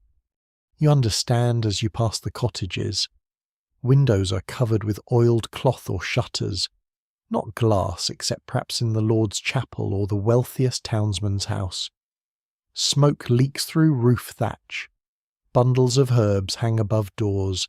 Sage, mugwort, rosemary, sometimes a horseshoe nailed crookedly for luck. Some swear iron above a threshold keeps out spiteful spirits, witches, and restless dead. Others say it keeps out nothing but gives householders something reassuring to look at before sleeping. In a winter village, reassurance is a household tool, like a knife or a wooden bowl. Children pause in their work to stare. One boy carries a bundle of sticks. A girl turns a spit outside a cottage, smoke watering her eyes as a strip of bacon fat hisses above coals. An old woman shakes rushes from a doorway, sending dust, straw ends, and the private history of the floor into the cold air. Medieval floors remember everything: spilled ale, muddy boots, dropped crumbs, whispered quarrels, and the occasional mouse meeting an ambitious cat. If stone halls have rushes, village cottages have packed earth and hope, both needing frequent attention. At the edge of the green, a bell hangs from a simple wooden frame beside a little chapel. It is not the deep abbey bell, but a smaller, sharper thing, meant to call villagers to prayer, warning, or communal annoyance. A man in a patched hood rings it once as you arrive. The sound snaps across the roofs, and doors open. Brother Oswin is expected, or at least the sight of him explains itself quickly. A village headman comes from the largest cottage, broad-bellied, grey-bearded, wearing a belt with an iron key ring. The keys are not as many as the gatekeepers, but they look heavier. One key, black and long, belongs to the storehouse. He touches it as he greets the monk, not quite from pride and not quite from fear. "You come from the manor court," the headman says. "I come from many places today," Brother Oswin replies. The headman's eyes move to you, then to the dog, and this one. "A traveller." The dog sneezes. "A small judge of turnips," Brother Oswin adds. The headman almost smiles, which makes his face look briefly unused to the motion. Then he gestures toward the storehouse. "We have locked it since the rumour came." "What rumour?" The headman looks around. Villagers have gathered in careful half-circles, not close enough to seem eager, not far enough to miss anything. That the king's men would seize grain for Westmere. That the Lord of Westmere is traitor. That Westmere's men would come first and seize it themselves. That any man found holding back grain would be named against the crown. "Many rumours," Brother Oswin says. "Aye, they breed well in cold weather." You feel the truth of that as the villagers murmur. Fear has entered this place not with soldiers or banners, but through doors, cupboards, and locked bins. It sits beside the hearth when a woman measures barley for pottage. It watches a father count loaves. It lies under wool blankets when someone wonders whether a neighbour has hidden an extra sack. A kingdom may tremble in castles, but it shivers in cottages first. The headman leads you to the granary. The guards step aside. He turns the long black key in the lock and the door opens with a dry wooden sigh. Inside, the air smells of grain dust, old straw, mouse droppings, salt, and apples gone soft at the edge. Sacks stand along the walls. Clay jars hold peas. Smoked fish hang from rafters, wrapped in netting. A small dish of salt sits on a shelf with a sprig of holly tucked beside it. Some say holly guards stored food from ill luck and winter spirits. Others say it discourages children from stealing dried apples because holly pricks the fingers, which is perhaps the more reliable miracle. Brother Oswin studies the marks on the sacks. Each bears a tally cut into a little wooden tag. The headman says every household's portion is counted after Martinmas and again before Candlemas. In good years, there is arguing. In poor years, there is quieter arguing, which is worse. Then a woman steps forward from the doorway. She is the bread seller from the town market, the one who told you fear can make things true. She must have returned by a shorter lane, or perhaps every road in this story folds back upon her. Her cheeks are red from cold and she holds her cloak tight. "My brother saw the cart," she says. The headman turns sharply. "Hush, Eleanor!" "No," she says, though her voice trembles. Hushing has fed this thing too long. Brother Oswin waits. She says her brother is the missing messenger's hostler, a boy who sleeps above the stables near the lower ford. 3 nights ago, he saw 2 men unload small wrapped parcels from a broken cart and carry them not north to Westmere, but here, into a shed behind the old tithe barn. He told no one because one man wore a pilgrim badge and the other spoke like a lord's servant, and boys who accuse gentle voices often find themselves whipped for insolence before truth puts on its boots. The headman's face goes pale beneath his beard. No one brought parcels here, but his hand has moved to the keyring again. One key is smaller than the others, bright from use. No one can quite agree whether guilt shows first in the face, the hands, or the silence after a denial. The tithe barn stands behind the chapel, its roof sagging, its walls silvered by weather. The shed beside it is locked. The headman says it holds broken tools. Brother Oswin asks him to open it. For a moment, only the small chapel bell's last memory seems to move in the air. At last the key turns. Inside are broken tools, yes, a cracked rake, a rusted spade, a yoke split at one end, but behind them, beneath a wool blanket stiff with dust, lie 3 small parcels wrapped in oilcloth. Brother Oswin kneels and opens the first. Not grain, not fish, not stolen silver. Parchment. Folded letters, scraps of seals, a strip of green-brown cloth, and a little wooden box holding a signet ring pressed into wax so recently that its edges remain clean. The headman makes a sound like a man sitting down inside himself. Eleanor crosses herself. The dog sniffs the parcels, then backs away, apparently deciding this is not food and therefore deeply disappointing. Brother Oswin does not touch the ring at first. He looks at it as one might look at a sleeping snake. "Whose seal, you ask?" He answers softly, "That is what frightens me." Outside, villagers crowd the doorway, breathing mist into the cold. The locked storehouse, the winter grain, the iron keys, the whispered accusations, all of it has led not to bread but to names hidden in a shed. Fear has crept into hearths and households, because someone placed kingdom-sized danger among broken rakes and old straw. Brother Oswin wraps the parcels again, carefully, as though careless fingers might wake them. The afternoon is fading. Smoke rises from cottages. Soon every family will retreat to pottage, coarse bread, wool blankets, and bolted doors. But you know sleep will not come gently here tonight. The monk stands with the oilcloth bundle in his arms. "We must reach the Lord's Hall before the feast ends," he says. And under the first blue shadow of evening, you leave the frost-stiff village behind, while the chapel bell hangs silent and the storehouse door is locked once more. Evening gathers as you climb from the frost village toward the Lord's Hall, and the world seems to draw its cloak tighter around itself. The road rises between dark hedges, past sleeping orchards and fields where stubble gleams faintly beneath the skin of frost.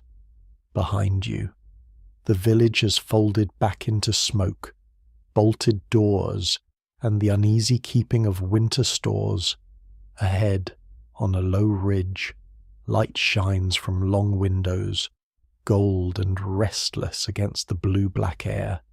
Somewhere up there, men and women are eating well while the rest of the Shire counts grain by the handful, which is one of those medieval arrangements everyone understands and no one enjoys explaining. Brother Oswin carries the oilcloth bundle beneath his cloak. He has not opened it again since the shed, the signet ring, the scraps of seal, the folded parchments, the strip of green-brown cloth, all of them seem to travel with you like a second, silent company. The dog trots at your side, occasionally glancing at the monk's cloak as though hoping the bundle might yet reveal itself as sausages. In this matter, he remains optimistic and badly informed. The hall stands within a timber enclosure, not as stern as a castle keep, yet strong enough to remind every approaching tenant who owns the ridge, the mill, the best pasture, and probably the argument about the best pasture. Torches burn beside the gate. A guard lowers his spear across the entrance until he recognizes Brother Oswin's habit, then raises it with reluctance. Monks carry authority, but wet monks carrying mysterious bundles carry inconvenience. And no guard welcomes that after supper's begun. You pass into the yard, horses stamp beneath a lean-to stable, steam rises from their backs, a groom rubs one down with straw, his breath clouding white. Near the kitchen door, servants hurry with trenchers, jugs, and baskets of bread. The smell is rich enough to make the whole road behind you feel personally insulting roasted meat, onions, ale, rosemary, beeswax, smoke, and hot fat dripping into flames. After pottage and damp bread, this scent seems almost unlawful. Inside, the hall is bright, loud, and uneasy beneath its celebration. Rushes lie thick on the floor, newly strewn with lavender and meadow sweet to sweeten the air, though beneath the herbs lingers the older smell of mud, dogs, spilled ale, and old smoke. The rafters rise high and black above you. Shields hang along the walls. At the far end, on the dais, the Lord sits beneath a faded hanging showing a red stag pursued by hounds. His fur-lined mantle is thrown back from his shoulders, and a silver cup rests near his hand. Around him sit his household steward, chaplain, visiting merchants, lesser knights, and a few well-dressed women whose sleeves are trimmed with fine wool. A feast should loosen tongues, but this one has made them careful. People eat with attention, knives cut meat in measured motions, cups are lifted, lowered, lifted again.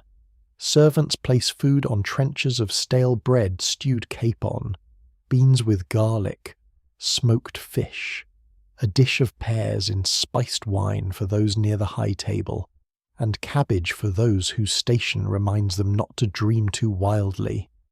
You're given a place near the lower end beside a salt cellar, which is both practical and socially informative.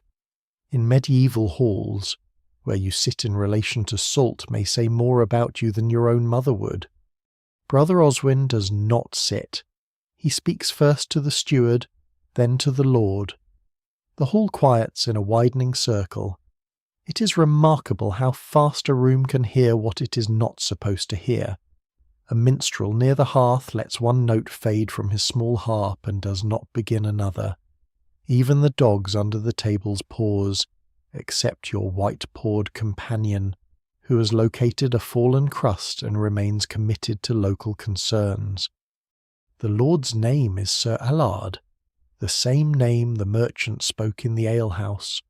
He is older than you expected, with a square beard, heavy eyelids, and hands marked by old scars. He looks less like a villain from a tale than like a man who has slept poorly for many winters and now resents the arrival of more reasons. Brother Oswin lays the oilcloth bundle on the table before him. The beeswax candles nearby bend their flames in the draught from the hall door. "What is this?" Sir Allard asks. "Things hidden in the Frost Village," Brother Oswin says, "near your road, under a locked shed." The head steward, who stood beside the manor court that morning, stiffens. Hidden by whom? That is not yet certain. No one can quite agree whether uncertainty is mercy or torment. In that hall, it seems to be both. Brother Oswin unwraps the first parchment, then the second, then the wax scraps, the green-brown cloth, and finally the small wooden box. The signet ring lies inside like a dark little moon. Sir Allard reaches for it, then stops before touching it. A woman at the high table draws in a breath. The chaplain leans closer. That is not the royal seal. "No," says Brother Oswin, "it is made to press the mark of Lord Everic of Westmere." The name moves through the hall without being spoken by many lips. Lord Everic, the accused man beyond the northern marshes, the one supposedly willing to open Westmere Keep to enemies, the one whose guilt, if written and sealed strongly enough, could bring royal punishment, confiscated lands, frightened tenants, armed riders, and all the ordinary misery that falls from noble accusation onto people who own one blanket and two hens. Sir Allard's face darkens. A forged signet. Perhaps, or his own. Perhaps. The steward snaps. Then why hide it here? Brother Oswin turns the ring with the end of his quill, not touching its skin to metal, because a false accusation must seem to travel naturally, through roads, through witnesses, through carts, through men who remember colours badly, through places where no one expects parchment to sleep among broken rakes. The hall is very still. Outside, wind presses at the shutters. Inside, candlelight trembles along knives, cups, and polished belt buckles. You sit with your hands around a wooden cup of ale, feeling the warmth but not tasting much. This feast, with its carved trenchers and blessings and careful seating, has become another court, only softer with rushes and fat smoke. A knight near the lord mutters that Lord Everick has always been ambitious. A merchant says ambition is not treason, though he says it quietly enough that he can later deny giving legal instruction over supper. The chaplain suggests the relic of St. Leofrid might be brought. The steward says relics are useful, but armed proof is better. A servant accidentally drops a spoon, and half the hall flinches, which tells you more about the evening than any proclamation. Some swear that a signet ring warmed in the hand of its rightful owner leaves a truer mark in wax. Others say wax cares nothing for blood, loyalty, or noble pride, only pressure and heat.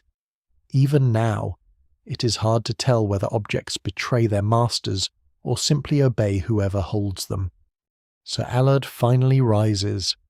No man leaves this hall until the messenger is found or the road is sealed. The words settle heavily.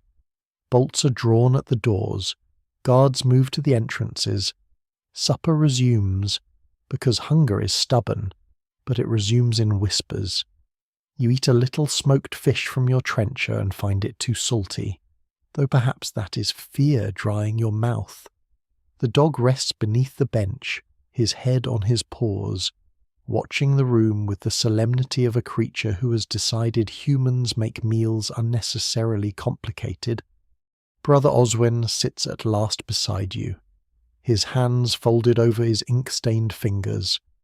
The half-burned beeswax candle from the alehouse stands near his elbow, relit now, its small flame steady despite the draught.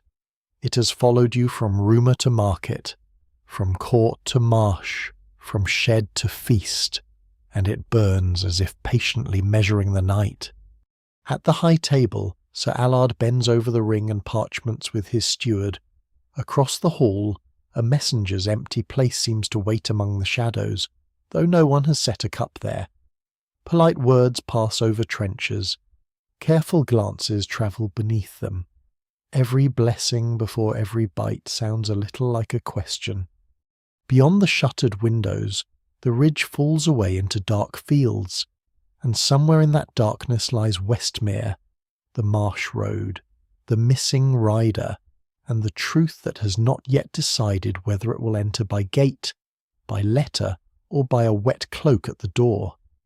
The hall remains bolted as night deepens, and the feast turns from celebration into waiting. This is not announced, because noble households prefer not to admit when supper has become a trap with better table linen, yet everyone feels it. Servants move more quietly. The minstrel keeps his harp on his lap but does not play. The lord's hounds sleep in uneasy heaps near the hearth, twitching in their dreams. Above them, smoke gathers beneath the rafters in dark folds, softening the shields on the walls until every painted beast looks older, duller, and less certain of its courage. You sit near Brother Oswin with your wooden cup between your hands, warming your fingers more than drinking. The ale is stronger than what the alehouse served, though not necessarily wiser. The trenchers have been cleared from the high table, leaving crumbs, grease, pear skins, and the small wreckage of good appetite. Candles burn lower in their iron stands. The half-burned beeswax candle beside the monk gives off a faint honeyed scent, stubborn and gentle, under the smells of meat, wet wool, and winter breath. Sir Allard has ordered the doors watched. He has sent 2 men to the stable, 2 to the gate, and 1 unfortunate boy to the upper room where spare cloaks are kept, because at least 3 witnesses have now built half a kingdom of suspicion upon cloth that may be green, brown, or merely damp. The boy returns carrying 4 cloaks, and the expression of someone who has learned that laundry can become evidence, which is a hard lesson before adulthood. Brother Oswin studies the signet ring again. It lies in the little wooden box, close to the candle but not too close, because wax and heat have already caused enough royal difficulty. The ring's face bears the mark of Lord Everick of Westmere, or something close enough to disturb the room a tower above crossed keys, the old device of his house. Brother Oswin compares it to a seal on one of the folded letters. He does not frown. He does something worse. He becomes still. You lean closer. What do you see? A difference. What kind? The kind someone hoped Tired Eyes would forgive. He points with the feather end of his quill. On the ring, the left key beneath the tower has 3 teeth. On the wax impression, it has 2. A tiny difference, almost nothing. But medieval authority often lives in tiny things, 1 notch in a seal, 1 witness mark, 1 phrase in Latin copied with care or carelessness. A wrong tooth on a key can open a door into ruin. No one can quite agree whether forgers fail from ignorance or hurry. Brother Oswin seems to think both are common and both are dangerous. Before he can say more, a knock strikes the great door. It is not loud, but in a bolted hall, even a modest knock becomes a thunderclap wearing good manners. Cups stop halfway to mouths. One of the hounds lifts its head and gives a low growl. Your white-pawed dog, having been dozing beneath your bench, opens one eye with the weary look of a creature who expected better from humanity. The guard at the door calls out. A voice answers from outside, muffled by oak, iron, and weather. Sir Allard rises from the high table. His steward makes a quick sign against evil, touching thumb to forefinger in an old household charm meant to confuse wicked spirits. Some swear such signs also turn aside lies, though judging by most courts, lies have developed strong defences. The bar is lifted. Cold air rushes in, carrying rain, mud, horse sweat, and the sharp smell of road water. In the doorway stands a man wrapped in wet wool, his cloak hanging heavy from his shoulders. His hood is down, his hair clings to his brow. He is young but worn thin by travel, with cheeks hollowed by cold and eyes that seem to have looked too long into fog. At his belt hangs an empty message case. The missing messenger has entered the hall. For a heartbeat, no one speaks. The silence feels almost tender, as if the room fears that one wrong word may send him back into the night. Then Sir Allard says, "Your name." "Martin Hale." The man answers. His voice is hoarse. "Rider in service to the King's Clerk." The words travel through the hall in little shivers. A servant crosses herself. The steward grips the back of a chair. Brother Oswin watches Martin's hands. They are swollen with cold. The knuckles split, the nails rimmed in black mud. Around one wrist is tied a strip of linen stained with herbs. It smells of comfrey and yarrow, a roadside binding for sprain or cut or simple desperation. Leeches and learned physicians may belong to richer chambers, but the road makes do with plants, cloth, and muttered prayers. "Where is your letter?" Sir Allard asks. "Gone." The answer is too simple. It drops into the room like a stone into a well. Martin sways. A servant brings him a stool, and he sits near the hearth, though not close enough to the high table to be mistaken for trusted. Someone puts a cup of warmed ale in his hands. He drinks, coughs, and drinks again. The dog creeps from beneath your bench and sits near him, nose lifted. Martin looks down at the animal, and for a moment his face softens, as if the first kindness he can understand tonight is one with pause. Brother Oswin moves nearer, carrying his tablet. "Begin at the Royal Road." Martin breathes in slowly. "I left the southern office before noon, 3 days past. I carried 2 packets, one for Sir Allard, one onward for Westmere. both sealed. Royal seal. One royal, one clerk's seal. The Westmere packet bore a copy of accusation against Lord Everick, to be answered under law.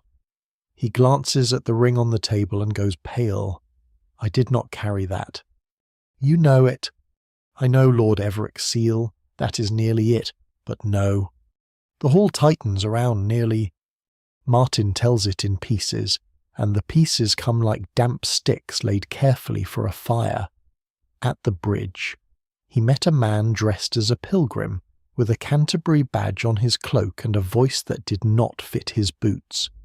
The pilgrim asked about the road, the marsh way, the toll bridge. Martin gave short answers, as messengers do. Later, beyond the lower ford, a cart stood broken across the path.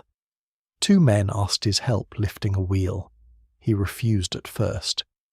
Then one showed a token from a known household, or something that seemed like one in the rain. They struck you, the steward asks. Martin touches the bandage at his wrist. They pulled me down, took the message case. One said I should be grateful they did not take my tongue. No gore, no grand battle, no heroic clash beneath banners, only a wet road, a broken cart, a false pilgrim, and a royal messenger dragged into mud. The crime that troubles kingdoms is often built from small cowardly acts done where no herald watches. Why not return at once, Sir Allard asks. I tried, lost the road in the marsh. Fever took me. A Neil Fisher's widow hid me in her shed till I could walk. He looks toward Brother Oswin. She said Abbey men had passed this way asking questions. I followed the ridge lights. Some swear marsh fever can be drawn out by sleeping with a sprig of willow under the tongue. Others insist willow is better boiled, though few agree on how bitter a cure must be before it becomes holy. Martin appears to have survived by ale, herbs, and stubbornness, which, in the Middle Ages, is nearly a medical system. Brother Oswin brings forward the oilcloth bundle. He shows the parcels, the burned scrap, the green-brown cloth, the pilgrim badge, and finally the signet ring.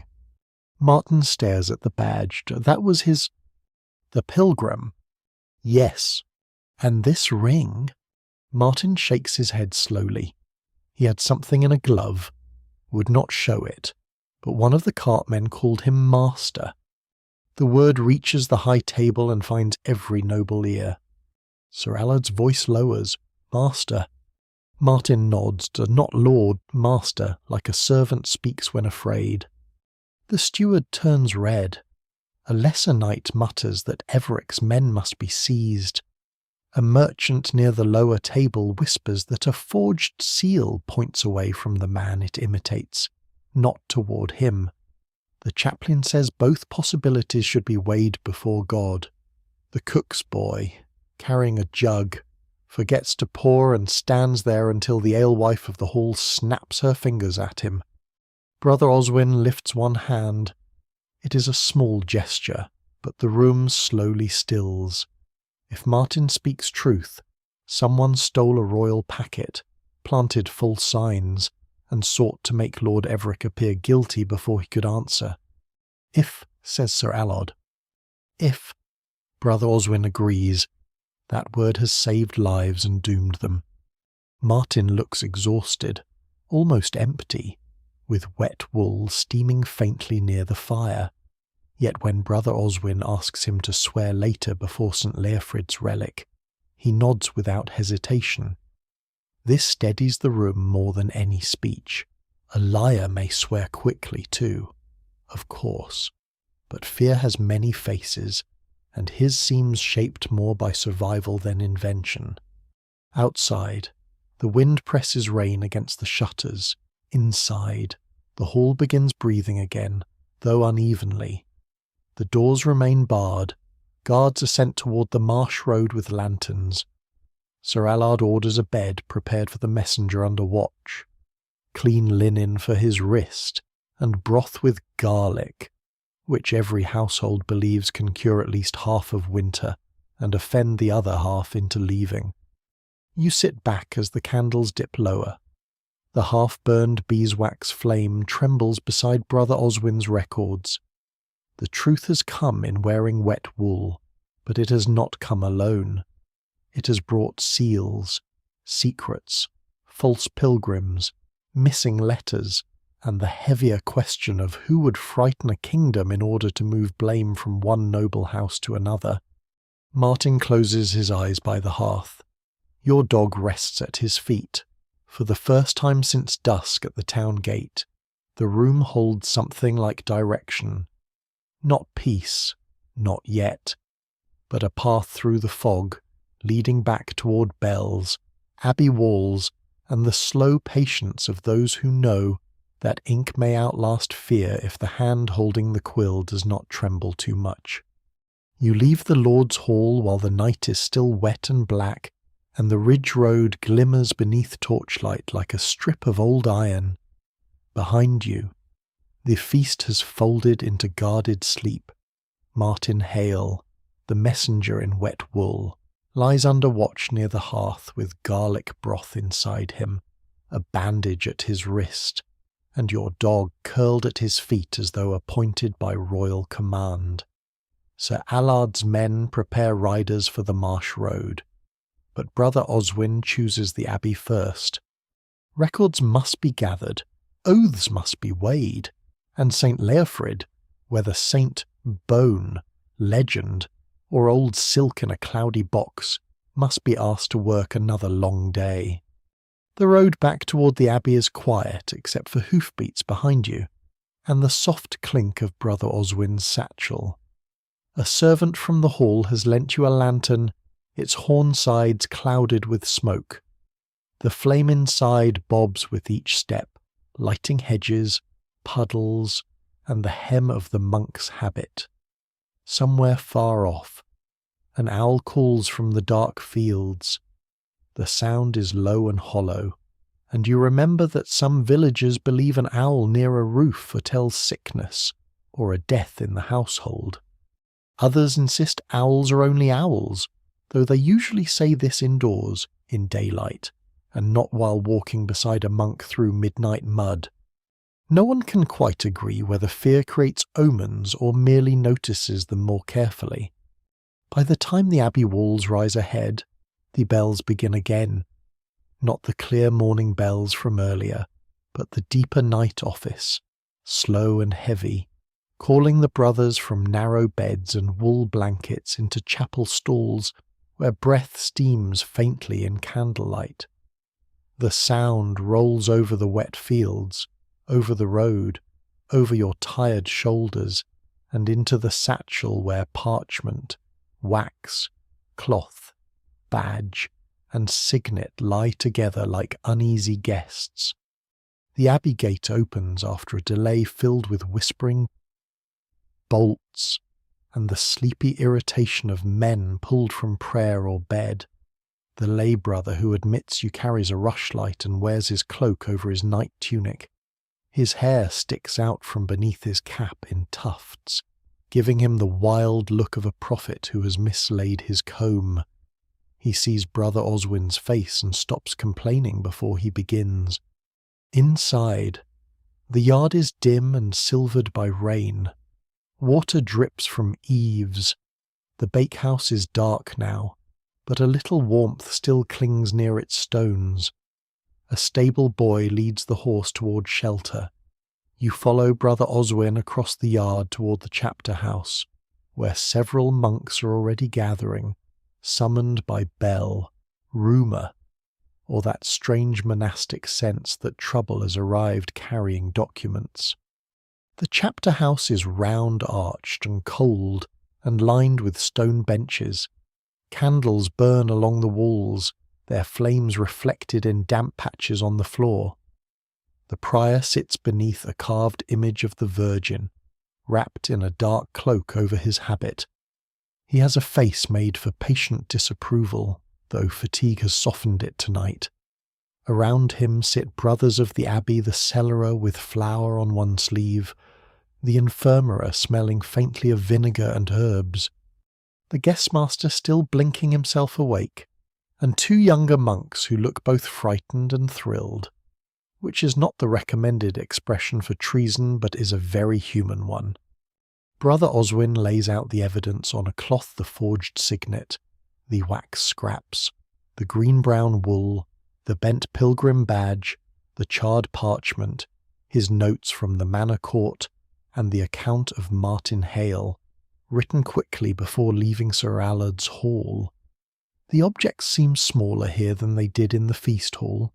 In the candlelit quiet, they look almost humble. A ring, a cloth scrap, a badge, a little burned skin of parchment.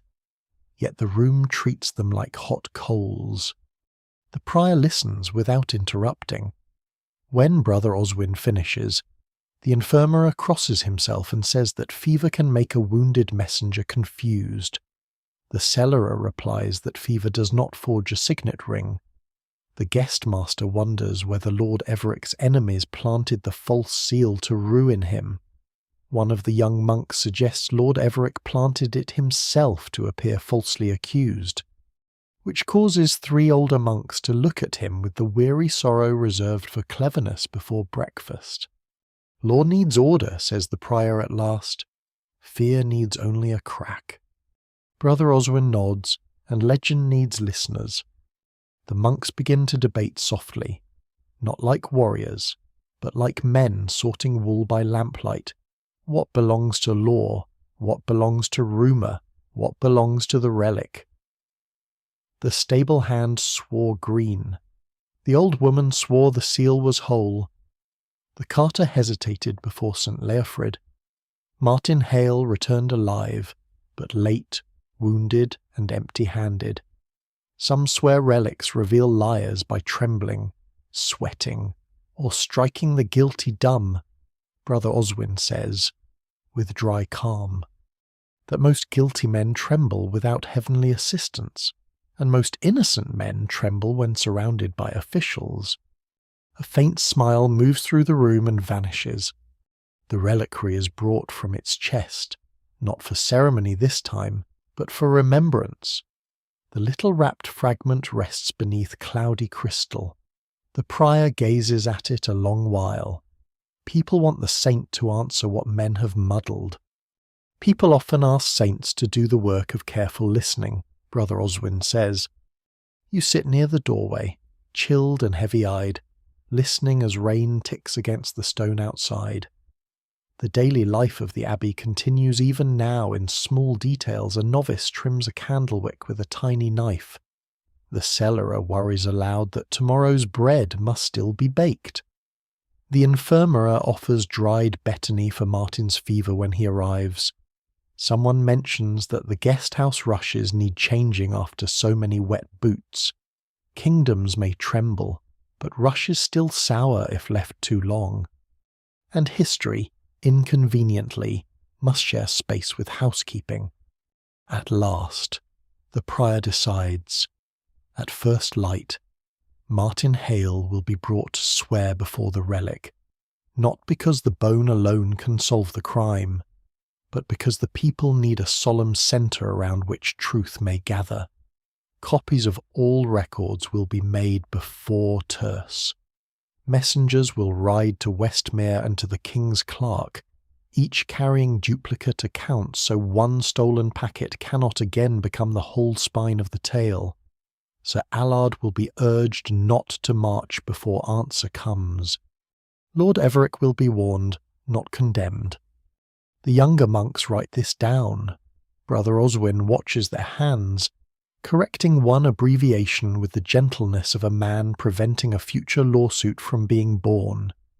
The bells fade. The chapter house quiets. Outside, the eastern dark has not yet loosened, but somewhere beyond the rain the morning waits. You stand slowly, legs aching from road and cold. The half-burned beeswax candle is placed beside the records once more, its flame lower now, softer, but still alive. You think of the gate at dusk, the alehouse murmurs, the guarded market, the manor rain, the relic, the forest shrine, the broken cart, the locked storehouse, the uneasy feast, and Martin's wet cloak steaming by the fire. Fear has shaped the story. Yes, lore has tried to shape it back. Legend has walked beside both, carrying bones, charms, bells, and old habits in its sleeves. Brother Oswin gathers the parchments for copying. Sleep in the guest house, he tells you. There will be judgment before first light has fully settled. You step out into the abbey yard, where the rain has softened to mist and the last bell note seems to hang among the stones.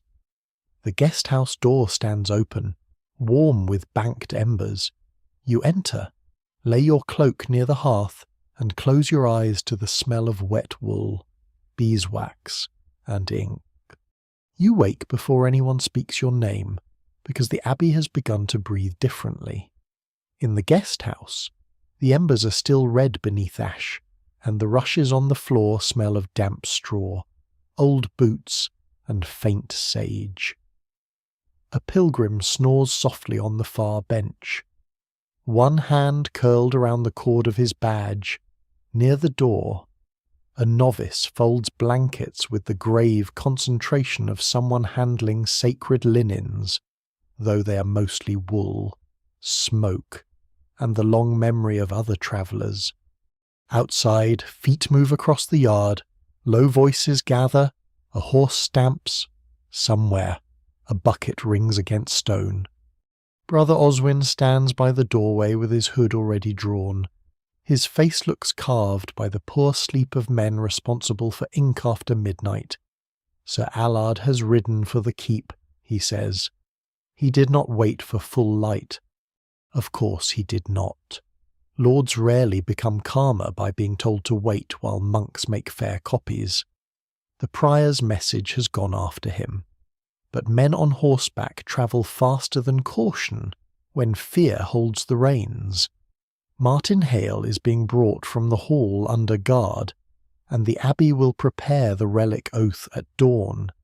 Yet Sir Allard, hearing enough to fear a trap and not enough to understand it, has ridden toward the hilltop keep that watches the northern road. If panic closes that keep, or opens it to the wrong men, the false accusation may become real war by breakfast. You pull on your still damp cloak. It feels cold at first, then unpleasantly loyal to your shoulders. The dog appears from under a bench, where he has apparently returned sometime in the night, or perhaps he has always belonged to every warm room you enter. He stretches, yawns, and follows, as if the defence of kingdom should not proceed without him. The road to the keep climbs beyond the abbey fields, away from marsh and village, toward a ridge where the land rises in dark folds.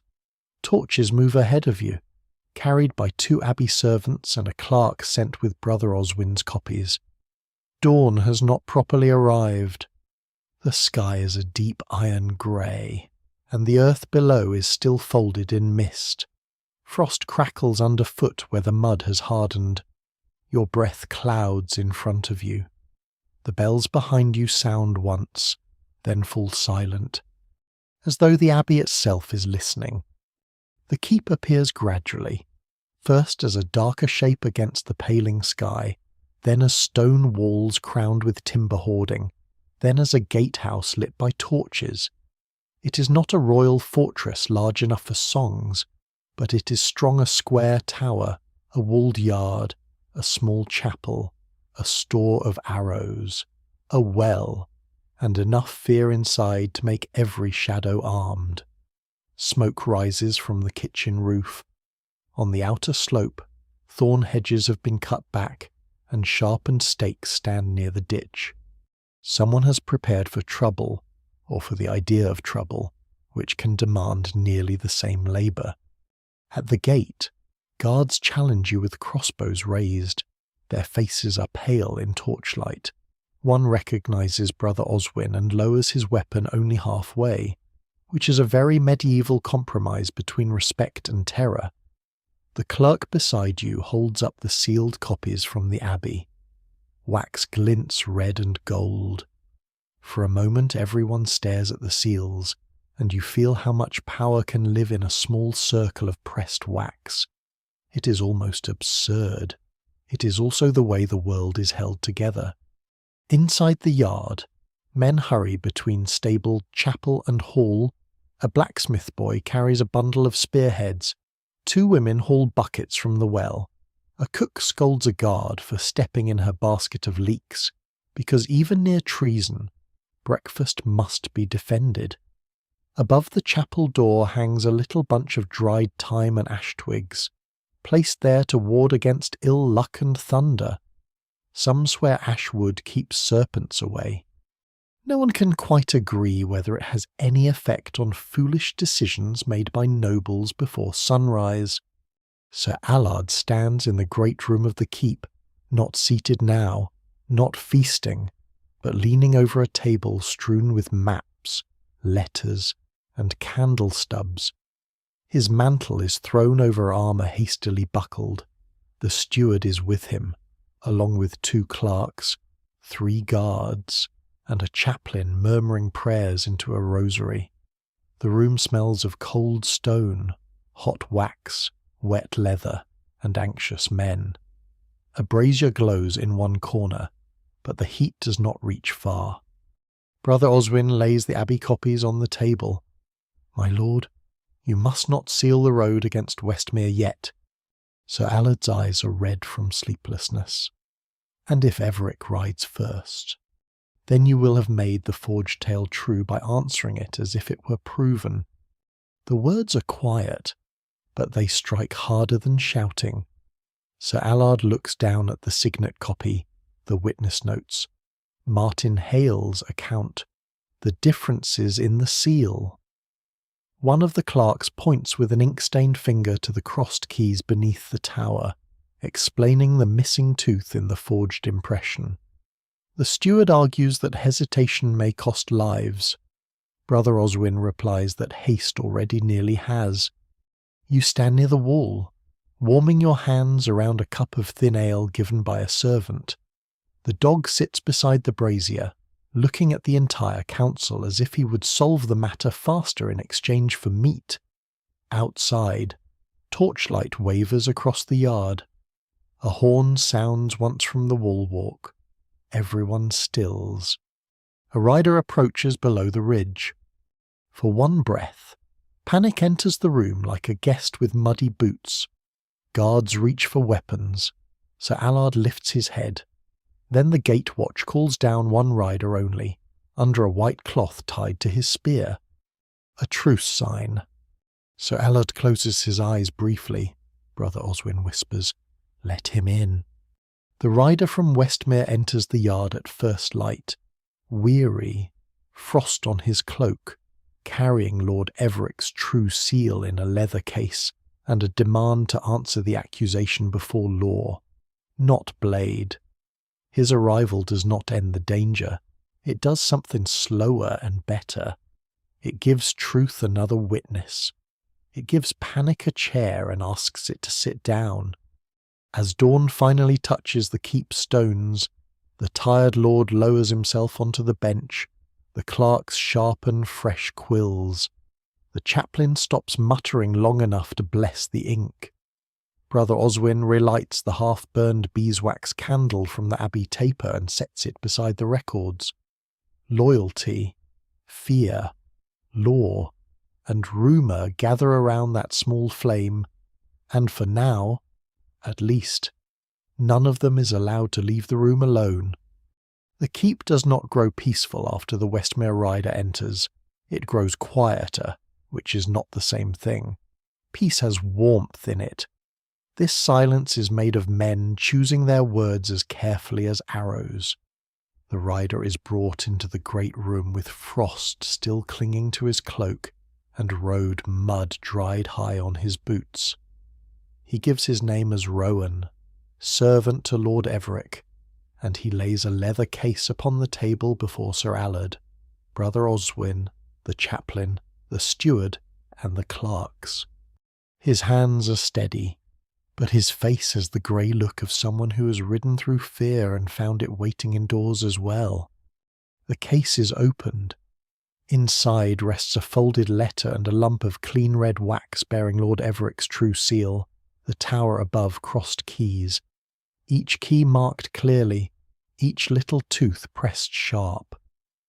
The missing tooth in the forged impression is suddenly not a small difference, but a doorway. You see it in the faces around the table. The steward frowns. Sir Allard rubs both hands over his beard. One clerk leans in so close his nose nearly touches the wax, which would be an undignified way to become part of the evidence. Brother Oswin compares the true seal with the ring taken from the Frost Village shed.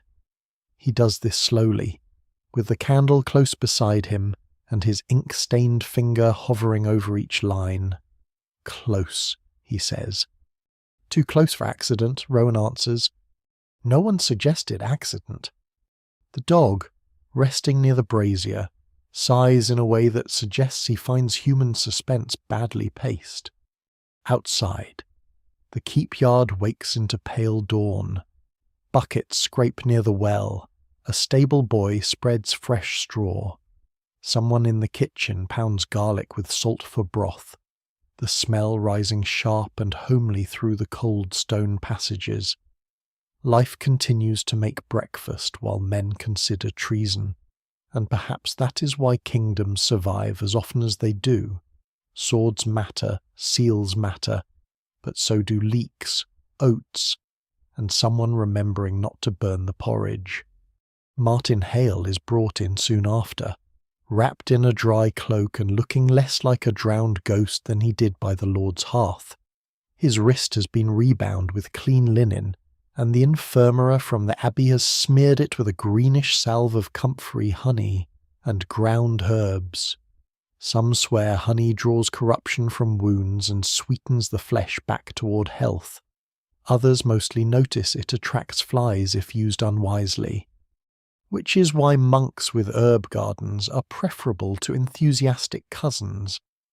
The reliquary of St. Leofrid arrives with the prior's men, carried in its oak chest and placed on a side table beneath a clean cloth. This time, the relic is not presented in a muddy manor yard, but in the keep's great room, before noble seal, royal copy, messenger, servant, monk, clerk, and lord. The cloudy crystal catches the candlelight. The little wrapped fragment inside looks as silent as before. Those who tell the tale never fully agree whether the room grows colder when the relic is uncovered, or whether everyone simply holds their breath. Martin swears first. His fingers touch the crystal. He repeats his account: the royal road, the false pilgrim, the broken cart, the stolen case, the glove-hidden object, the word master spoken by one of the cartmen. His voice trembles once, but does not break. Rowan swears next, stating that Lord Everett never sent the forged ring, never ordered the road intercepted, and had prepared to answer the accusation legally before the king's clerk. The steward asks sharp questions. Brother Oswin asks quieter ones. Quiet questions seem to travel deeper. Then the carter from the manor court is brought in under guard, wet from the road and sleepless with dread. He looks smaller indoors. In the yard he'd been broad and muddy. Here, beneath stone walls and noble eyes, he seems mostly tired. He is made to swear before St. Leofrid.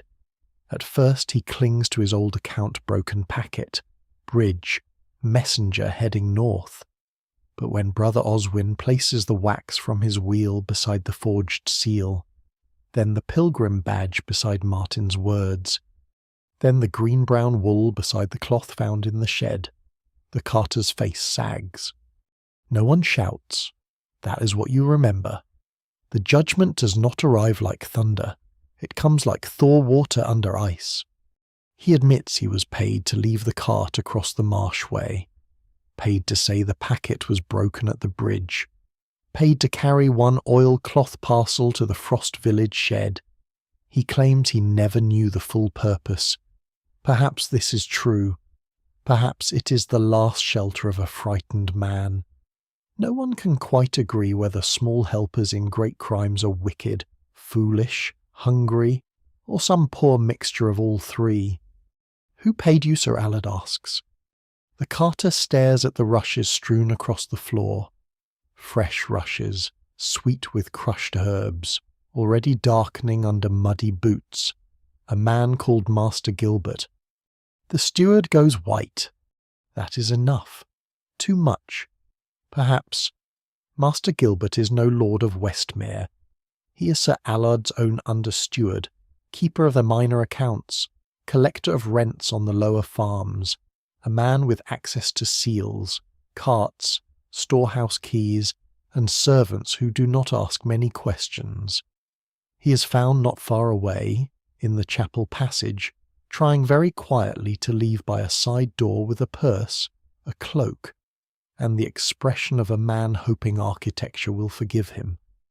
The judgment before full light is not grand, and it is not final in the way songs prefer. Sir Allard cannot simply settle a crime touching royal letters and noble accusation by striking a table and looking stern, though he makes a respectable attempt. Master Gilbert is seized, the forged ring locked away, the carter held, and duplicate record sealed for the king's clerk. Lord Everick's rider is given safe conduct and hot broth. Martin Hale is named living witness. Brother Oswin signs the copies. His hand steady despite the long night. The crime that terrified kingdoms is revealed not as a single blazing act, but as a weaving of greed, fear, false wax, borrowed authority, and ordinary mouths made useful. Treason, or the appearance of treason, has nearly done the work of an army without drawing a sword. As the first true sunlight touches the keep's narrow windows, you stand among villagers, guards, clerks, servants, and tired nobles. No one cheers. The world is too cold and too early for cheering, but shoulders lower, breaths loosen. The chaplain covers St. Leofrid's relic again, and someone whispers that the saint has spoken. Brother Oswin murmurs, perhaps, or perhaps men finally listened. The dog rises, stretches, and pads toward the door, ready for the road after the verdict. You follow the movement with your eyes, feeling the long night begin at last to release its hold. You leave the keep after the verdict with the morning spread thin and pale over the ridge, the kind of winter morning that does not so much shine as slowly forgive the dark. Behind you, the gate stands open, though guarded still, and the men upon the wall no longer hold themselves quite so tightly. Sir Allard remains inside with his clerks, his steward replaced by a quieter man who looks as if he has aged 5 years since sunrise. Master Gilbert is locked below under watch. The forged ring wrapped and sealed, the carter held for royal judgment, and Martin Hale resting at last beside a brazier with broth, clean linen, and the exhausted dignity of a man who has returned from being useful to other people's schemes. Brother Oswin walks beside you down the ridge road, his satchel heavier with copies and lighter with uncertainty. The true seal of Lord Everick has gone one way under escort. The Abbey record has gone another. A third copy travels toward the king's clerk, because one stolen packet has taught everyone the wisdom of not placing an entire kingdom's peace inside a single leather case. Medieval administration, you quietly reflect, may be slow, cramped, and deeply fond of wax, but occasionally it learns from being frightened half to death. The dog trots ahead, white paw bright against the thawing mud. He has survived gatehouses, alehouses, markets, manor courts, relics, marshes, feasts, and legal inquiry with his faith in crumbs undamaged. This may be the strongest soul among you. The road bends past the roadside shrine where St. Christopher leans forever beneath his painted burden. The crust of bread still rests on the little shelf, damp now, softened by mist. The dog sniffs it again, considers the spiritual implications, and this time leaves it untouched. Brother Oswin notices and gives a faint smile. A disciplined pilgrim, he says. Or full from noble leftovers, you answer. Many saints began with less. You continue down into the lower fields where frost loosens from the grass. Smoke rises from the frost village, pale columns lifting from thatched roofs. The storehouse is still locked, but the guards before it have lowered their cudgels.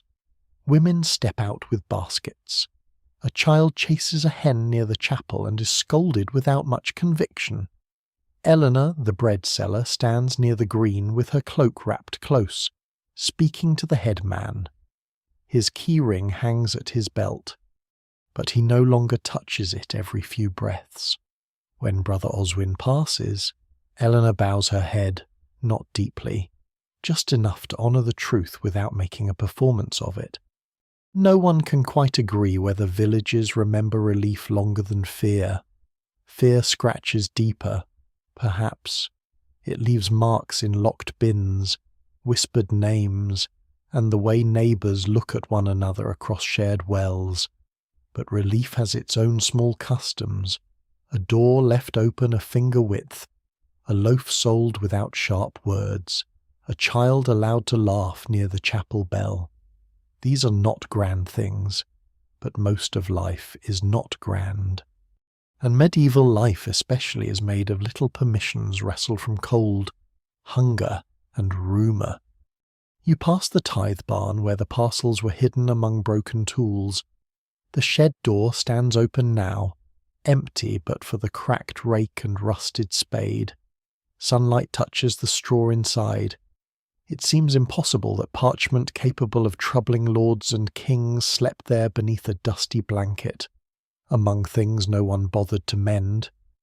Yet that is how fear often travels not in dragon shapes or thunderclaps, but in neglected corners, borrowed keys, quiet lies, and men who think other people too small to matter. By midday, you reach the manor road. The court shelter stands damp and ordinary, its trestle table put away.